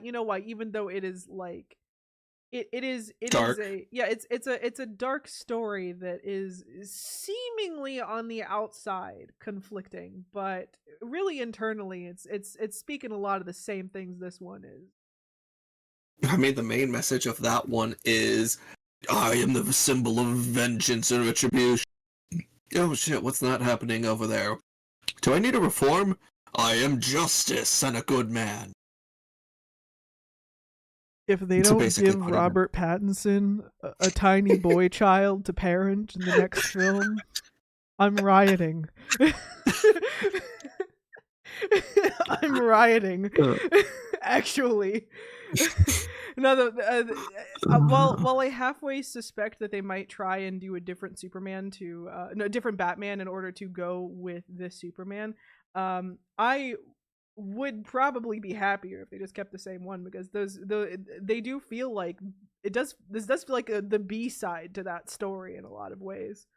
Because yeah, its main point is like, hey, maybe all dark all the time isn't exactly good for saving the day. Stylistically, they're completely opposed, but thematically, they line up perfectly. And I think the latter should be more important than the former when it comes to, I mean, like, hey, if you want to differentiate yourself from Marvel, how about you actually include some movies in there that feel like they're doing something different? So keep the Batman in there, do it. And on that note, maintain. I like that they maintain that the Suicide Squad movie is canon. I don't give a Oh yeah, Peacekeeper cameo. I don't give a shit if that like complicates the timeline or whatever. Keep it as canon. Do it. Just use a lampshade. It's fine. I accept it. Okay, I don't like. Yeah, it's like but is the original Suicide Squad movie canon or not? I don't know. I don't care. It was bad. I'm not gonna watch it again to check. I didn't even know there was another one. It's just that one. That's all we care about. Yeah. Like, but they referenced that one and they went, shut up. Nerd. Idiot. Fucking nerd. Fucking nerd. You know what we do with nerds around here? We beat them up. Anyway, that's it. That's the review. Enough. That's the review. That's Perfect way the to review. end. Let's go. Do your sign off. Oh, okay. I was holding off on it because I wasn't sure if that was the thing. Well then, lurkers, chatters, here for a little, here for... Thank you all the same. This is Luck, powering off. And remember everyone, lucky days. And 3, 2, 1. Good night. Good night.